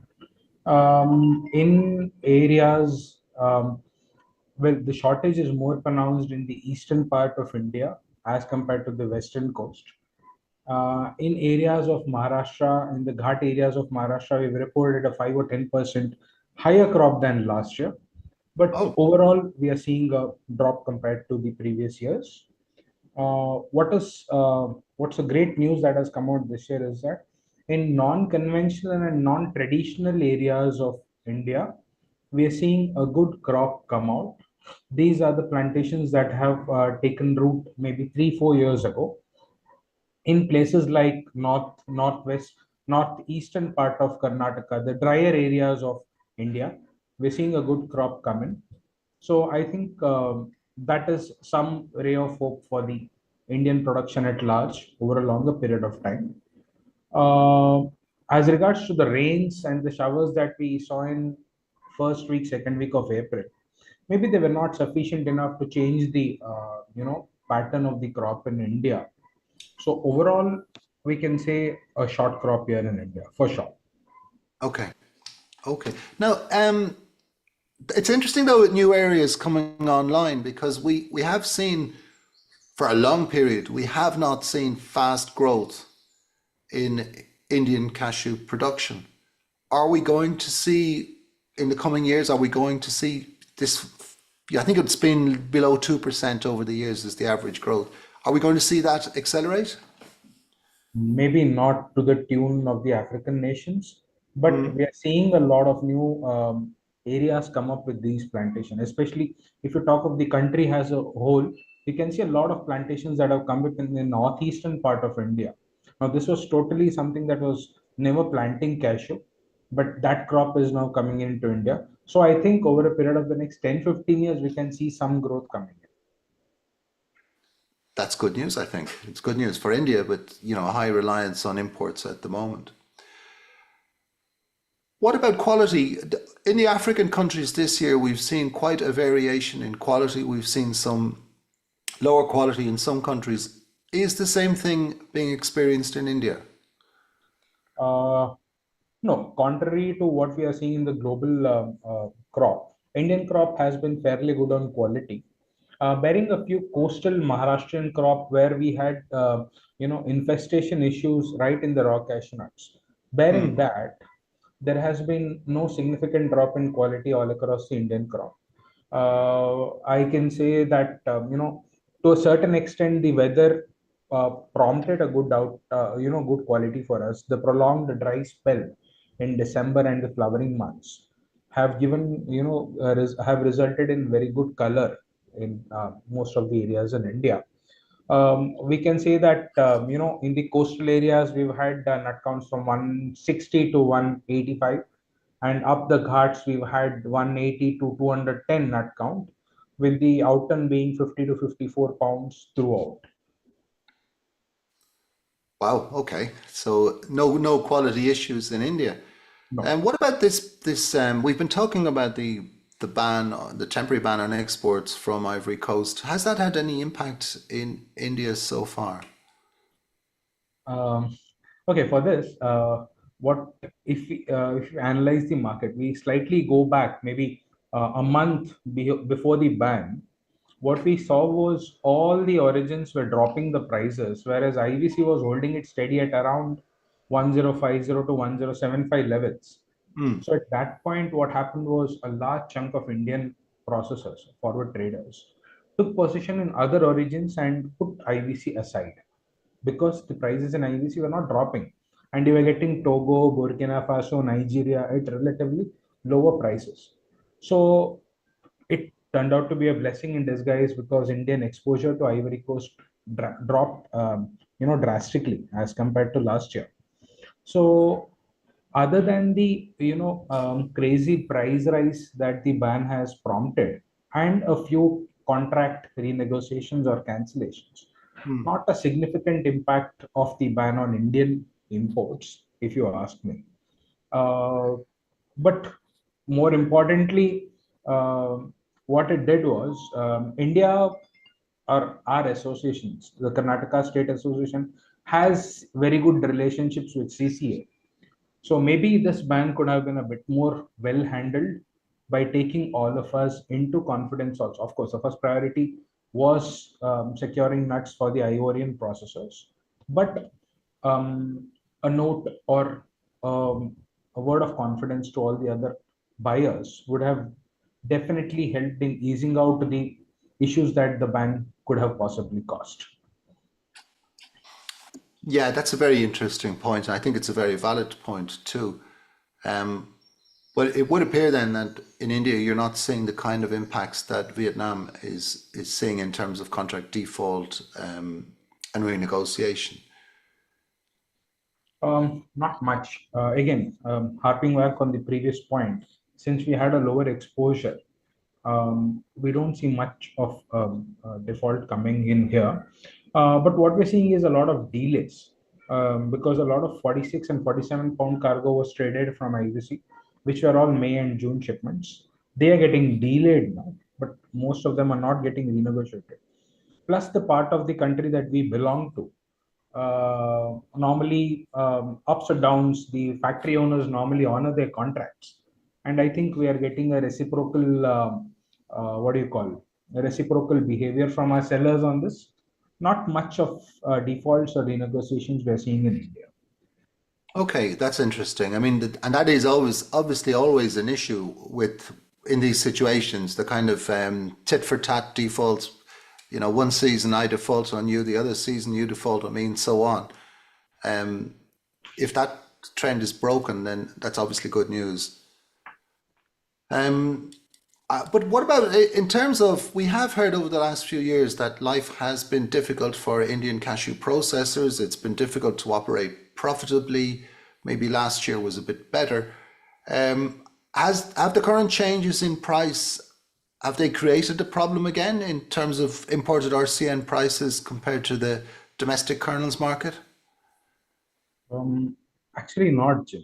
So this is one of these few years where we can say that processing is viable at any price rise. Of course, Ronet is running at a faster pace than the kernels. The kernels are still playing catch up. But by the time you get the high priced nuts to your factory and process, the kernels would have eventually caught up with the price rise. Actually, what is we are observing another thing here is that people have already bought Ronets also are preferring to sell it off and encash their profits than process it and then sell it at a later date. So Yeah. this is one thing that we are seeing in India.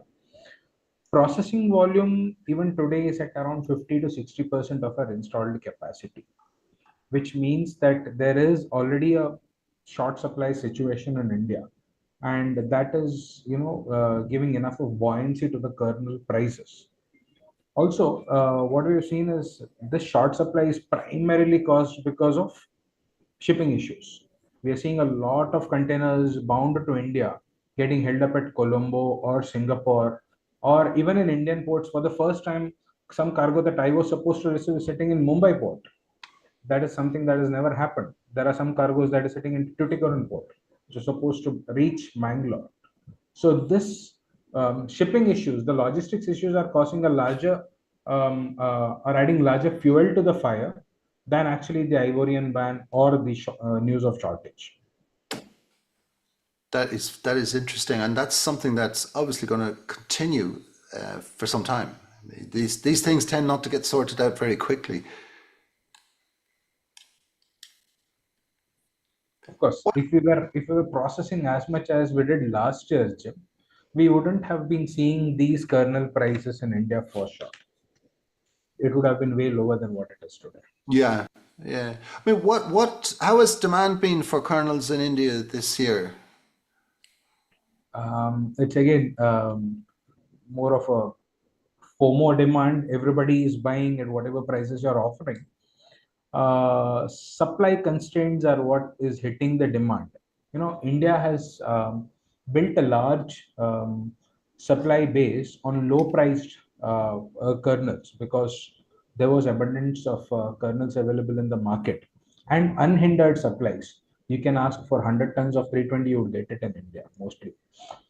So now what is happening is this supply is becoming slightly erratic and fluctuating.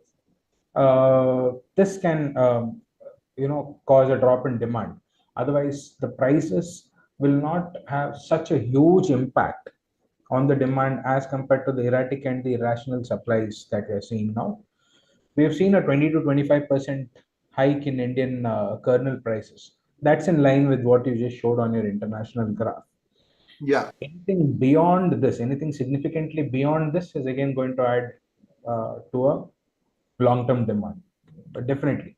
One more very interesting thing is I think this year India will export more compared to last 2 years because we are seeing a lot of demand for Indian kernels globally. That is slightly contrasting whatever we have discussed because the prices are going up. Still, you're seeing a lot of demand in the global market for Indian nuts. Vietnam is also showing export, higher export figures. So somewhere I think the market has grown, maybe possible. I think maybe that there is a increasing demand for high quality kernels from India. Spot demand, high quality kernels, or however we can put it. Yeah, yeah, it's interesting. Okay, so in summary, we're looking at a lower Indian crop than hoped for. That's not it's not uniform across the country.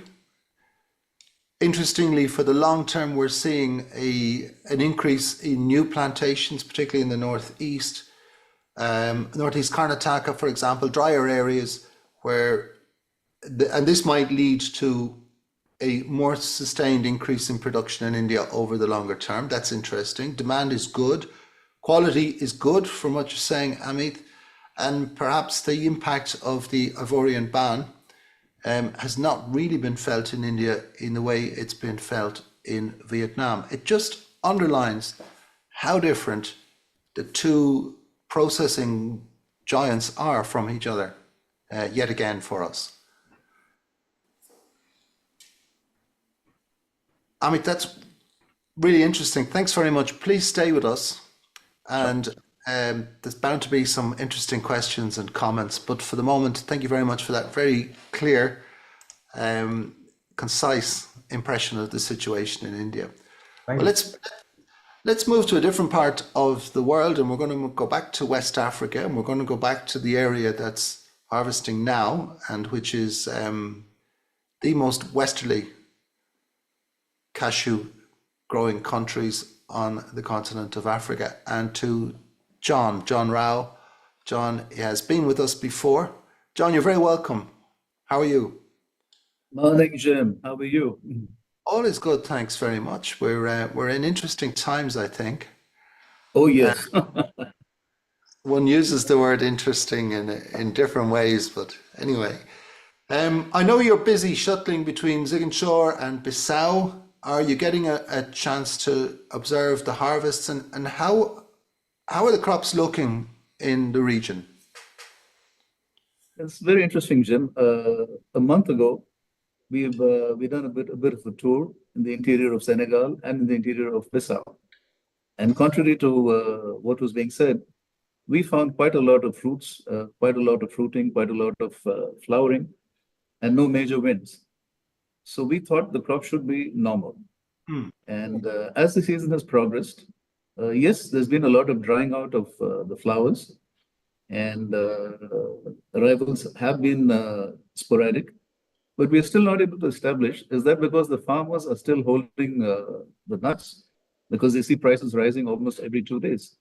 Yeah. Or is it really a short crop?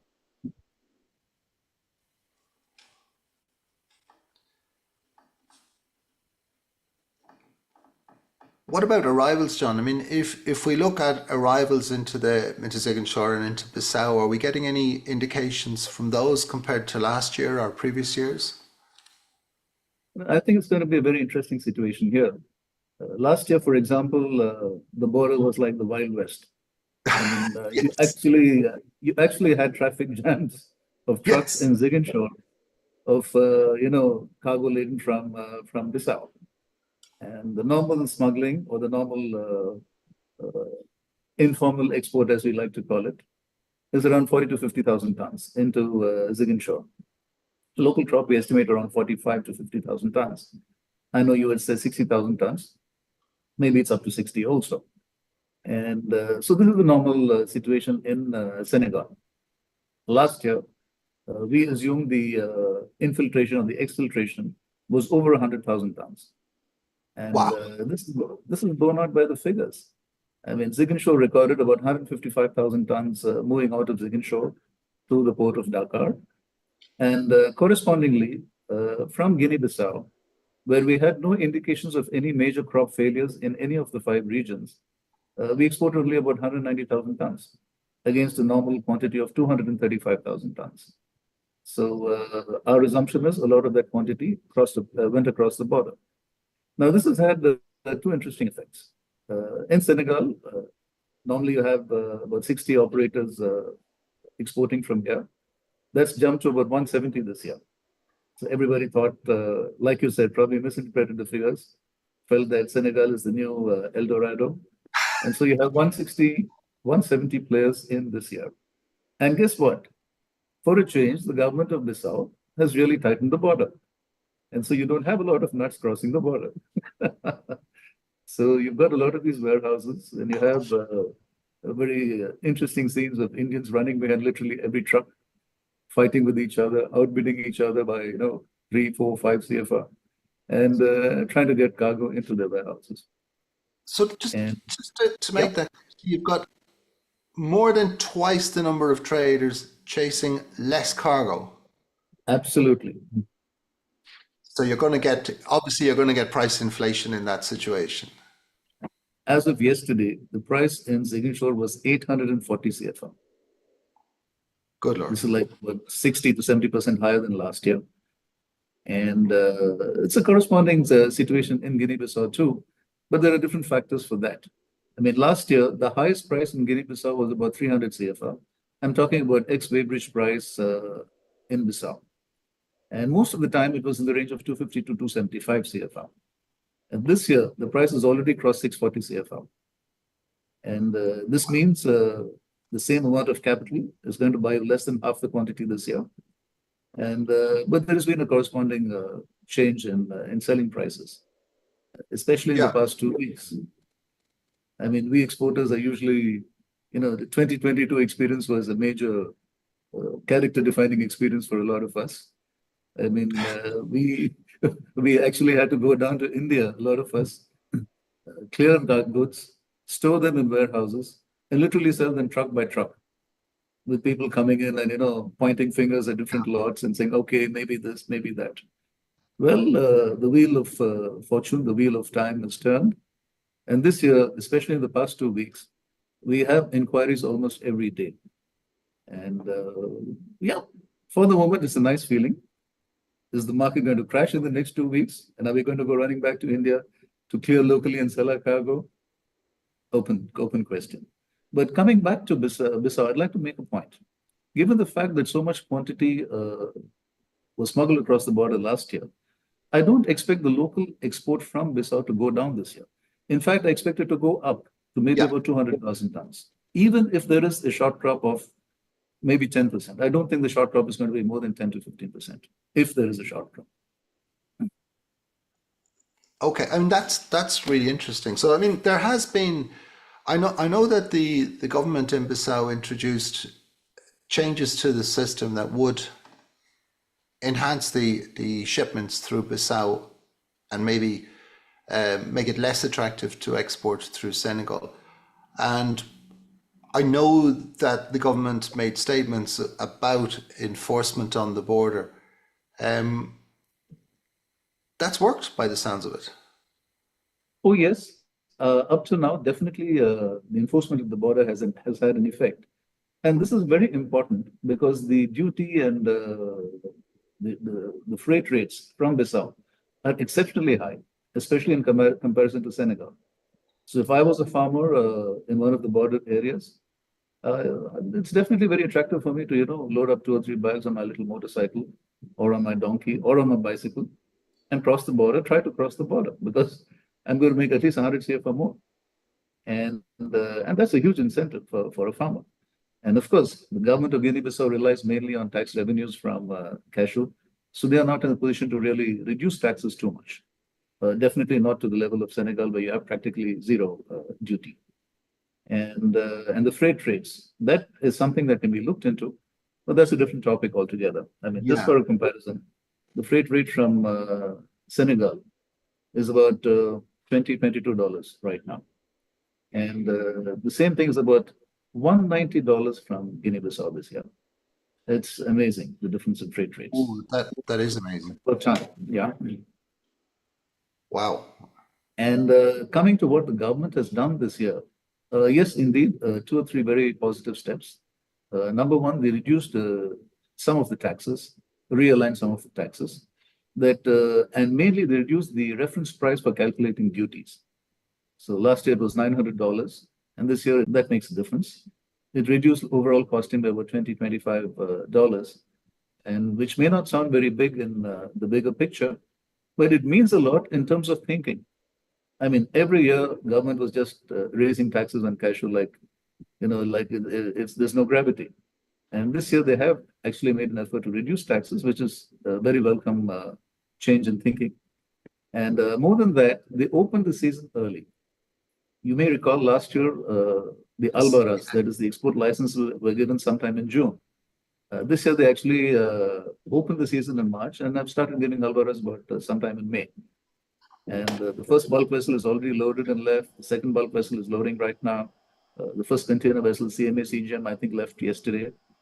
And MSC vessel is due in the next few days. So yes, indeed, the government has been very proactive on this. And of course, controlling the border. Like I told you, no matter what steps are taken within the country, there will always be this incentive to smuggle the goods across the border, because there is always going to be this at least 100 to 150, 170 CFR difference in prices to the farmer. And so you will need a bit of strict enforcement also to disincentivize this flow. So I think the government's been active on all these three fronts. Well, it's nice to get a more optimistic outlook from Guinea-Bissau, particularly, given some of the events of recent years. So it sounds as if, that the crop may be a little bit lower, but not more than 10%. It sounds as if there'll be more exports through Bissau port, through the legitimate channels this year, that there is a bit of what I call the demand pull price inflation, too many people tracing too little product in Senegal. Your quality is good. You're open for business and you're receiving inquiries every day. Oh, Is that a fair summary? We're in cashew paradise right now. Well, I'm glad somebody is. A couple of points to add to what you said. Quality indeed is good or even better than last year. And this is mainly because last year, a lot of the cashew was stored in very congested conditions at the farm levels for a long period of time before it was allowed to move into Bissau. This year, it's been the opposite. I mean, goods have started flowing pretty early into warehouses in Bissau. Right now, we think more than half the crop, I think more than 100,000 tons, has already come into Bissau. And we're only, starting June. And so this is a very positive sign. A lot of our processors who came and visited us commented that the color is much better on the kernels this year. Out turns 53 or more. Very rarely do we get less than 53 pounds. Nut count around 220 or lower. And so, yes, indeed, the quality is pretty good in Bissau this year. And a couple of other points to be added. You see, Bissau is the last game in town for the northern cycle. And a lot of people who had not covered quantities in the other origins, or who were waiting for lower prices and things like that, I mean, they find that now this is the last stop. And so they've come in here, especially a lot of processors from Amit's hometown, Mangalore, who've been buying very aggressively in Bissau this year. And Vietnam normally does not buy a lot of Bissau crop because it's higher priced. But in the past 2 weeks, we've seen a few people buying from Vietnam very strongly and actually pushing up the prices. And so, yes, that is the competitive scenario out here right now. John, that's terrific. Thank you very much for that input. I'm sure people will really value having a better understanding of the situation and maybe away from some of the rumors that have been knocking around. I even heard a rumor yesterday that someone said exports of cashew from Guinea-Bissau would be banned. That is the most ridiculous rumor I think we could hear. But that was said by someone yesterday. Instead, the case is... I'm sorry, please go ahead. Please go ahead, John. That's just rumor number one. Rumor number two was that 18% of the crop is going to be reserved for local production. And of course, the questions in our minds were why 18%? Why not 20? Why not 15? And who exactly is going to do this processing? I mean, maybe we have a lot of units on factories paper. Very quickly. We have a lot of units on paper, but the functional ones are only about 3. in terms of significant volume. So, so there is no way that these things are going to happen. And I don't think the government's even contemplating this. No, it would be a ridiculous misstep in terms of policy were they to do so. You know, the comment you made, the head of the program is very true, Jim. You know, we buy on rumor and then we buy on rumor and we sell on facts. And I mean, every evening, especially for a lot of us who took huge hits in 2022, every evening some of us get together. And of course, the topic of conversation is, are we heading down the same path? And so you've got the doomsayers who are saying this is exactly going to be a repeat of 2022. This is a bubble that's going to crash, and we're all going to be left holding the baby. And then there are the very optimistic types who say that there are differences between 22 and this year. For starters, they say that India normally imports about 1 million tons. And in 2022, a lot of goods that were destined for Vietnam ended up being diverted to India. So we ended up with a supply situation that was about 300 to 400 tons higher than what India normally takes. And that's what caused a huge mismatch between supply and demand. They say this year that's not so. As Amit pointed out, the Indian crop itself, but I think we have better statistics. I mean, the Indian crop does seem to be a bit short, 10, 15%, I don't know. Earlier estimates were 25%, but I think that's been revised downwards now. Yeah, I think so. 15%. And so they say we may not be going down the same path. And most importantly, kernel prices have picked up.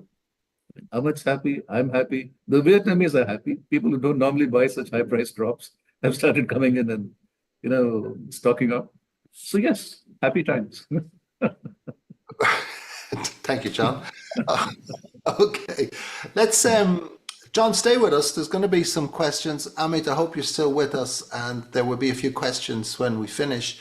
I'm going to have a very quick review of supply and demand just to see what some of these things mean. So here is a history of cashew production and a couple of estimates. I do a low estimate, high estimate for 2024. And this is based on what we're hearing from the various countries, which would mean that on the high estimate, the optimistic side, which probably is unlikely at this point, we will be looking at a crop similar to 2022 in volume, though not a scenario, to John's point, not a scenario similar to 2022. On the lower end, we would be looking at a crop that's significantly below 2022. So I think that's a better comparison, a bumper crop. Now, if we look at on our figures, and this is taking figures from all different places, based on what we know now, and we've been a little bit more conservative on the Indian crop than we've just heard, so this might need a slight revision.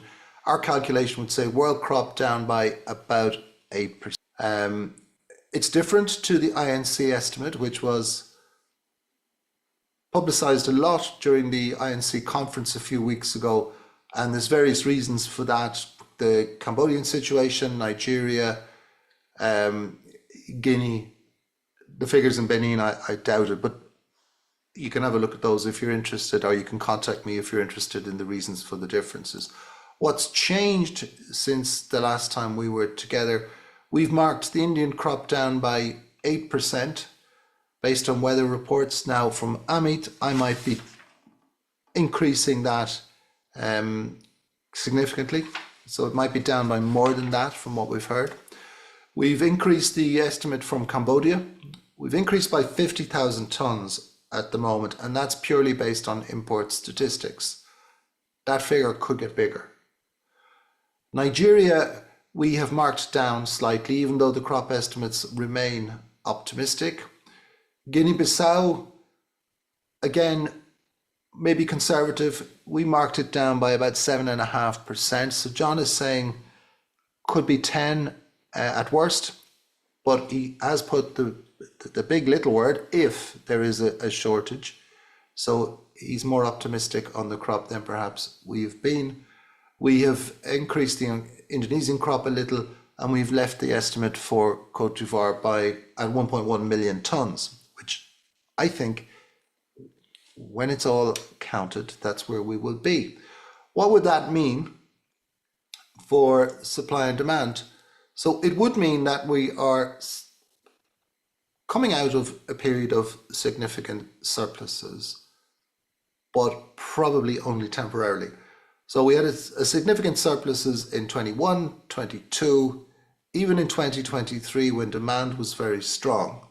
The overall supply, including a carry-in, so bearing in mind there was significant carry-in year to year, going back to some famous trading events, but also simply more production, growth in production in West Africa 2022, 23, and growth in production in Cambodia in 2021.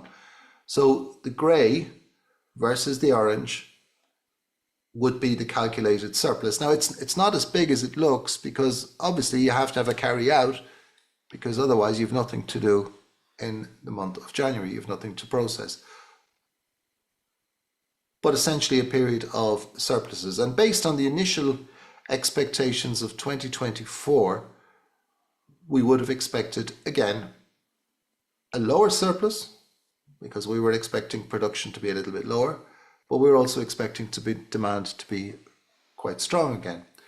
However, if we now project that and look at some of the information that's been gathered since the beginning of the harvest, if we plug in a 15% decline in world production, so that ranges across a wide range of countries, significant drop in Cote d'Ivoire, lesser drop in other West African countries, an increase in Cambodia, significant drop in Vietnam and in India, you get a situation this year where you could see supply and demand closely matched. Now, demand calculation there is based on the 5-year average, right? 3.2%, and we marked that down significantly down to 2% demand growth this year, and that would give us near enough balanced situation. If production was only down by 10%, you would have a situation where it's not a huge surplus, but it is a surplus. So the question is there, if we were to ask the question, is there a major shortage of cashews in the world foreseen in 2024? No. Prices have gone up, and rightly so, because they were significantly lower than they should ever have been. This is going to have an impact on demand, particularly in price-sensitive markets. So it might impact demand from China, which has been particularly strong in the first quarter of this year. It could have an impact in the United States, where demand, after a poor 2022 and a poor start to 2023, demand had responded to lower prices. It may well respond the other way. And just have a look at those prices then. Here's our price trend and our supply-demand balance. So we have the situation, 2021 prices peaked on strong demand growth during COVID, and although we had a good crop, getting that crop to market was challenging in the midst of COVID. Following that, a carry-in, surplus, prices fell, never justified really. I mean, if we think about it, the crash of prices of cashew kernels to below $2.40 FOB for 320s could never have been justified on the supply and demand balance. And the crash in, for example, Cote d'Ivoire RCN prices below $1,000 a ton cost and freight, this could never have been justified either. The key calculation, of course, in all of this is not the absolute level of prices, it's the relationship between RCN price and kernels price, and whether that's sustainable and whether that impacts consumer demand. So this year we would have expected a rise in price. We've seen a sharp rise in price. My guess is prices 320s, 35, 310, 320 is sustainable. Beyond that, is probably not sustainable in the international market. It will slip back, but I'm not sure that that will impact. Particularly high quality raw cashew nuts will be in demand. We might see a retracement on pricing on lower quality material. So some key points before we move on to some questions from Ernest. Key points from my perspective would be, first of all, the market has moved up primarily on rumour, really based on what might be, not what is. Based on reports, it's clear. The 2024 crop is not as good as the 2023 crop, but the rumour and the chat has definitely exaggerated the crop problem. The Ivory Coast ban could cause a temporary technical shortage in Vietnam later, but it's not going to be in any way critical in the sense that there have been successful exports from other countries. Exports so far this year are well ahead of last year. What will happen to the raw cashew nuts held in Ivory Coast? Ask me, I'll tell you they're going to get exported, the ban will be lifted, trade will return. Prices, as we've said, were always likely to move up. Maybe they've gone a little bit far on kernels, more on kernels than RCN. Time will tell. The one risk I would be concerned about, or one of the key risks, and this particularly applies to cashew kernels, is that defaults of contract could ignite a speculative price bubble. And that can be very destructive for demand. It could happen, well, it could happen anytime, but it's more likely to happen in the next 4 weeks. If it doesn't happen, then it probably won't happen at all. So that's something to watch out for. But that's more or less related to a created technical shortage by default of contract. And if we get this chain of defaults, particularly if Vietnamese processors are defaulted on and some of them in turn default, that can be really bad news for demand. And finally, I would say on what we know, on what we've heard, and again, thanks to our two guests, Amit Pai from India and John Rao talking about Guinea-Bissau and Senegal, the surplus is likely to return next year. And we may well be regretting some of the things that happened this year, 12 months from now. So let me return you to Ernest and see if there are any questions or comments from everyone online. Ernest. Hi, Jim. Thanks so much for the session. And thanks to Amit and also John. It's a pleasure having you on this program. And I'll start with the first question, but let me start with John, because we are concluding on that. I think people are getting jittery anytime we hear of a ban. And the question is that given the dynamics of your region, what will be better? Recording stopped. What will be better? Is it a ban of cross-border trade or a tariff on cross-border trade, which can even come out of the 100 franc CFA differential that you mentioned? So what do you think will be better? Your thoughts on the different policies that are being implemented now, particularly whether a ban is really useful in addressing? Morning, Ernest. This is, we need to understand that if you do a Google check on Guinea-Bissau, you will find us at the bottom of most of the development indices, most of the development lists. I must say we have beautiful islands, but that's a different topic. And the point is that the cashew crop, let's say unofficially about 300,000 tons, officially about 230, 240,000 tons, is a major economic activity in the country. In fact, it was estimated by the World Bank that 82% of families, indirectly or directly, depend on the cashew trade. And it is a major source of revenue for the government, the taxes that are imposed on the cashew crop. And it is also a major incentive for farmers to move the crops across the border. Now, given all these facts on the ground, I don't think it's in Guinea-Bissau's interest to come to a treaty to have their cashew sent across the border to some other port, I know some NGOs have been trying to push this idea that the port of Gambia is ideal from a regional point of view. But then, it's good to look at things from a regional perspective. But little Guinea-Bissau also has to look at its own interests. I mean, a major concern for the people in the government in Guinea-Bissau is the development of the port of Guinea-Bissau, for example. And if we are going to send out most of the cash to other countries, then the port is going to suffer. And that is also a significant source of employment for a lot of people. So I think we need to understand that unlike Senegal, which has a lot of other crops, notably groundnut, and which has a lot of other economic activity, or Cote d'Ivoire, that is number one in so many fields. I mean, cocoa, coffee, cashew, you name it, like they become world's number one out there. Unlike all those countries, it's pretty much a monocrop situation in Guinea-Bissau.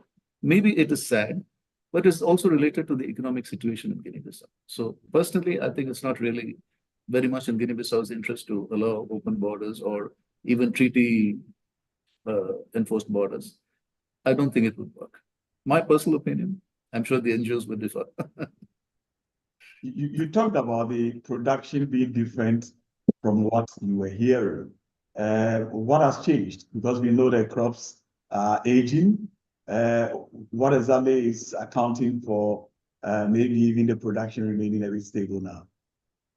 I think one factor in Guinea-Bissau is that we don't really have very strong statistics or very viable statistics out there. On the one hand, we hear that the crops are aging, which is true. A lot of the crop is aging. On the other hand, we personally see a lot of new land coming under cashew production. And sometimes we worry that it is becoming a monocrop situation. And food crops like rice and all, people are just abandoning these crops in favor of cultivating cashew. Because cashew is giving revenue, right down to the last point.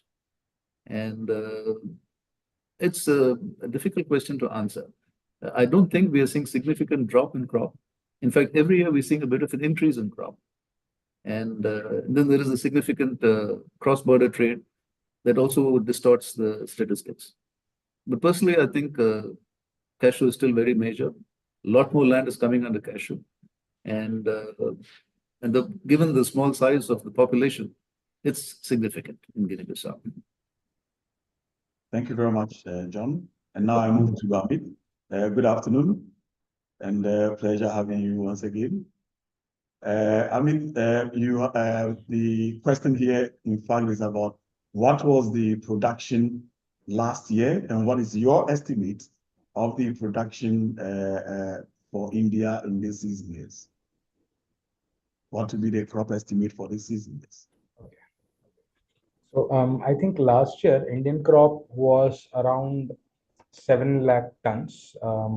See, in India, estimating the crop is a very difficult thing because it is not crossing any borders. So you don't have any customs data to rely on. So the only way to, gauge the crop is what is your total capacity minus how much has been imported. So I think last year we were at around 7 lakh tons. And this year, again, it's a bit too early, but a 20% drop on that looks like a very reasonable number. All right, okay. So around 5.5 to 5.7 lakh tons looks to be a fair number on both sides. Okay, very good. Again, you talked about some amount of exports taking place from India. And the question here is, what is driving the exports of Kenya from India if the domestic prices are still much higher? Indian domestic prices are higher compared to export, but I think the export prices are inching closer to what we're selling in India. So that has also, prompted a lot of us to look at it in that direction. The gap was too wide earlier on, to try to export. But now that the gap is narrowing, I think people will opt for export. We never exported less because we don't want to export. We were always wanting to export, but due to the differential, we weren't. Now that it is reduced, you can see significantly higher exports from India this year.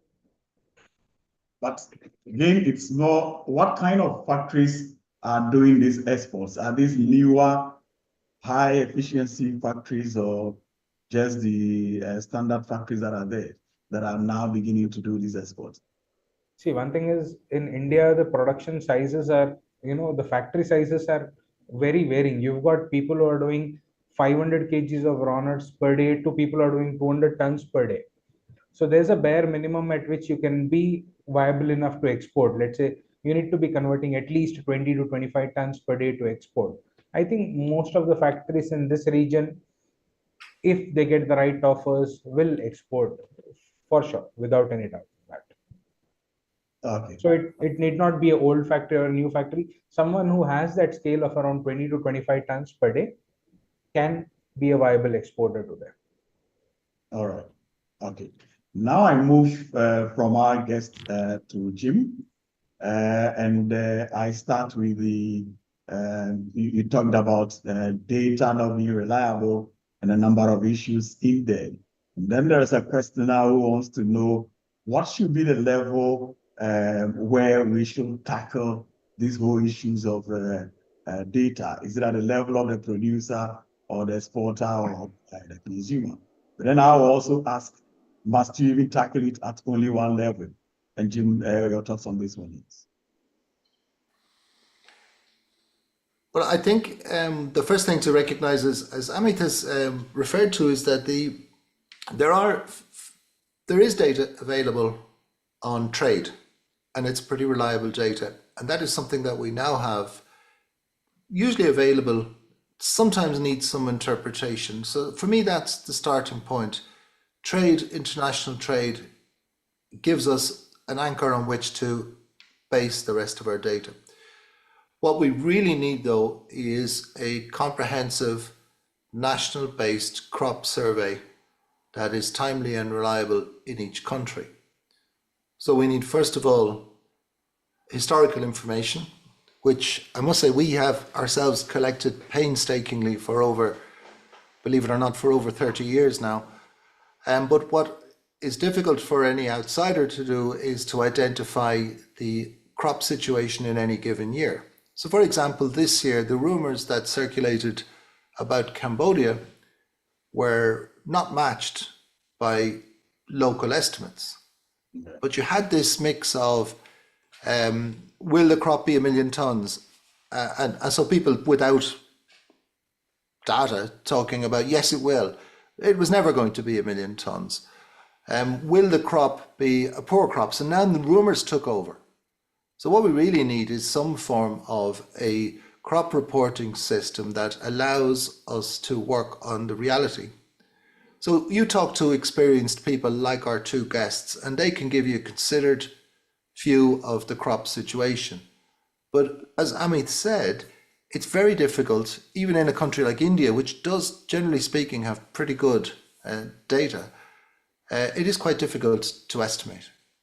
So I would say the basic level that we need is production data, and that can be done in a number of ways. It can be done by area, it can be done by number of farmers, it can be done by historical collection of crops in those areas. Cashew is a smallholder crop for the most part, and of course, being a smallholder crop, it has all the difficulties attached to that. I would say the so-called, to use the cliche, the low-hanging fruit is trade data. And if you want to engage on that, we can do that. But the real thing that's needed is a short-term crop analysis, crop progress data, so that people can make good business decisions in that critical period from the end of November through to the end of March, when a lot of decisions are made, and it's pretty difficult without any decent crop reporting systems. So that's where I'd start with trade. That can be done fairly straightforward, and then I would tackle local, regular, informed crop progress, crop data information. Ernest. Thank you. Amit mentioned that there's so far no major impact of the ban in Cote d'Ivoire on India. But then there's a question here also then who wants to know, how about the Guinea-Bissau, Senegal, Gambia region?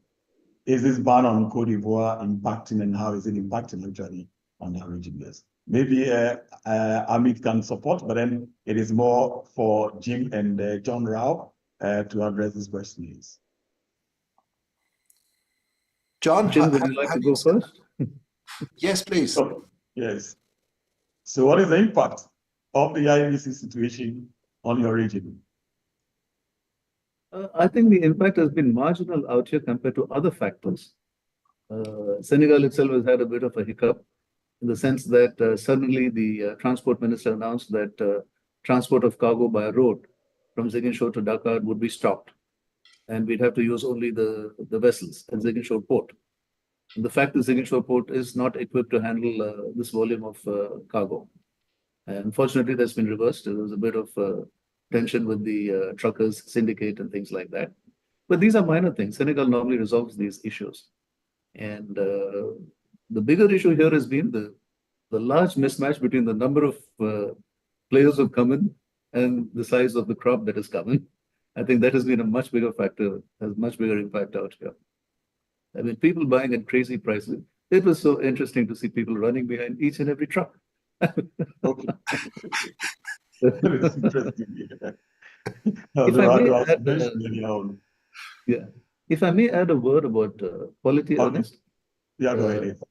I think what Amit pointed out is a very significant change in cashew over the past 10, 15 years. Yeah. I mean, earlier, maybe the consumers also were not very discerning. And that was reflected right down to the farm gate. I mean, I remember 15 years ago, cashew warehouses rarely had a drying yard. Okay. Today, nobody constructs cashew warehouses without a drying yard. It's not acceptable anymore. And consumers have become more discerning. Therefore, processors have become more demanding in their requirements. And this has forced the exporters also to up their game. And I think this is in the interest of everybody. And this can only expand the market for all of us. And as Amit pointed out, that reduces the differential between India, which is a pretty discerning market, as compared to other markets. And that's good. So hopefully more people will get into exports and more people will consume more cashew. Thanks. Yeah. Thank you, John. Jim, what is your perspective on how the IBC situation will impact on John's region? Yes.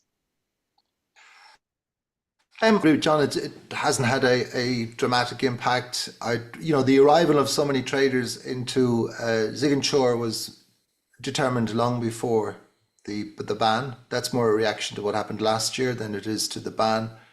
It may well have encouraged some Vietnamese buyers to have another look at Guinea-Bissau as a source of supply, which would be natural enough, although that may dissipate once the ban is lifted.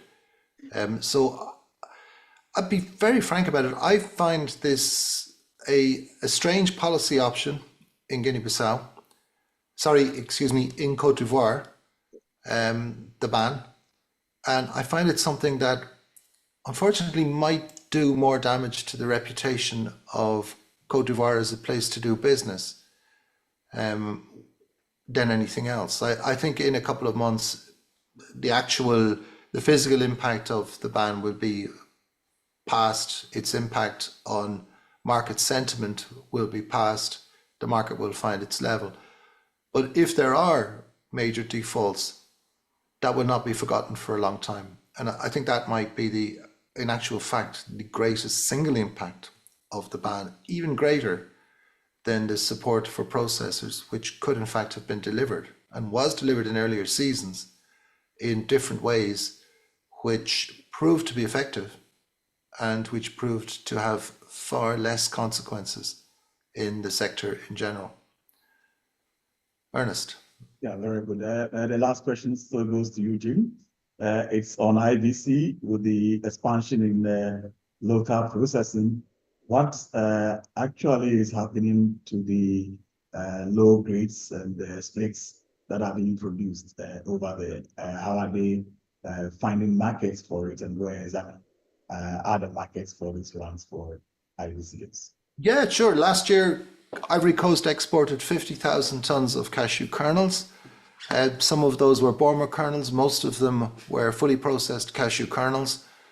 They went to markets in Europe, the United States, the Middle East, and even further afield. They included all kinds of lower grades, all kinds of higher grades. So cashew marketing from Ivory Coast is carried on the same way as it is from other countries. All grades are sold. It's a case of finding the right markets. And although at times markets for brokens are difficult to find, it's less and less common to see the situation which would have been the case 5 years ago, where you go to a factory and you find that the warehouses are full of lower grades. That has been much less the case for two reasons. Firstly, processing has developed and breakage and discoloration is less than previously. And secondly, because there have been markets found for those lower grades. And I would say, and I think someone mentioned it earlier, but one of the key trends has been in the last couple of years that there's a greater appreciation of kernels quality, particularly the color of kernels. And I think we may be beginning to see the end of the period of low quality, low price, which had become quite marked, particularly in the last 5 years or so, with a replacement with a little bit more of a focus on quality. And perhaps that's related to fast growth in markets, consuming markets in Asian countries, particularly China, and in the Middle East, as opposed to highly cost conscious markets like the US, for example. Ernest. Thank you so much, Jim, and thanks to John and Amit for your time. We hope to have you another time very soon to still shed more light on your regions. And Jim, now I come back to you to take us through the talking points for the next 2 weeks. All right, well, let me just say thank you very much to both of our guests. And I just reflect on the fact that when we have a well-informed, measured discussion, we very quickly get to some realities about the market. And a lot of those rumors, particularly the more extreme ones, are very quickly dispelled. And we need more of that in this industry. And as one of our questioners pointed out, we also need the data to back it up. Talking points over the next 2 weeks, India's crop. Emmett's given us a pretty good picture. How will that develop? Will there be any follow through on kernels prices? It would be very interesting to see. I get the feeling it's slowed down a little bit, but let's see how that goes. I think now it's not if the ban will be lifted, it's when. It probably always was when, but that got distorted. When will it be lifted? I'm thinking before the 20th of June. Everyone has their opinion on that one. Contracts and defaults. Defaults on RCN, defaults on kernels can have long-term consequences and can be very disruptive. So we need to watch that quickly or closely. And finally, forgive me, but I'm going to come back to an old hobby horse of mine and the intervention of governments. You know, sometimes it's really random whether policy is right or wrong because it's often based on a lack of knowledge. It's often based on a lack of understanding of how the market works and the representation of the facts by particular interest groups without actually looking at the consequences and the overall picture. So it will continue to be a talking point. It's interesting. We've seen government in Senegal decide against the policy of forcing cargo through the port of Ziguinchor. As John has said, the capacity wasn't there for it. We've seen, I think, a dilution in the approach in Cote d'Ivoire a little.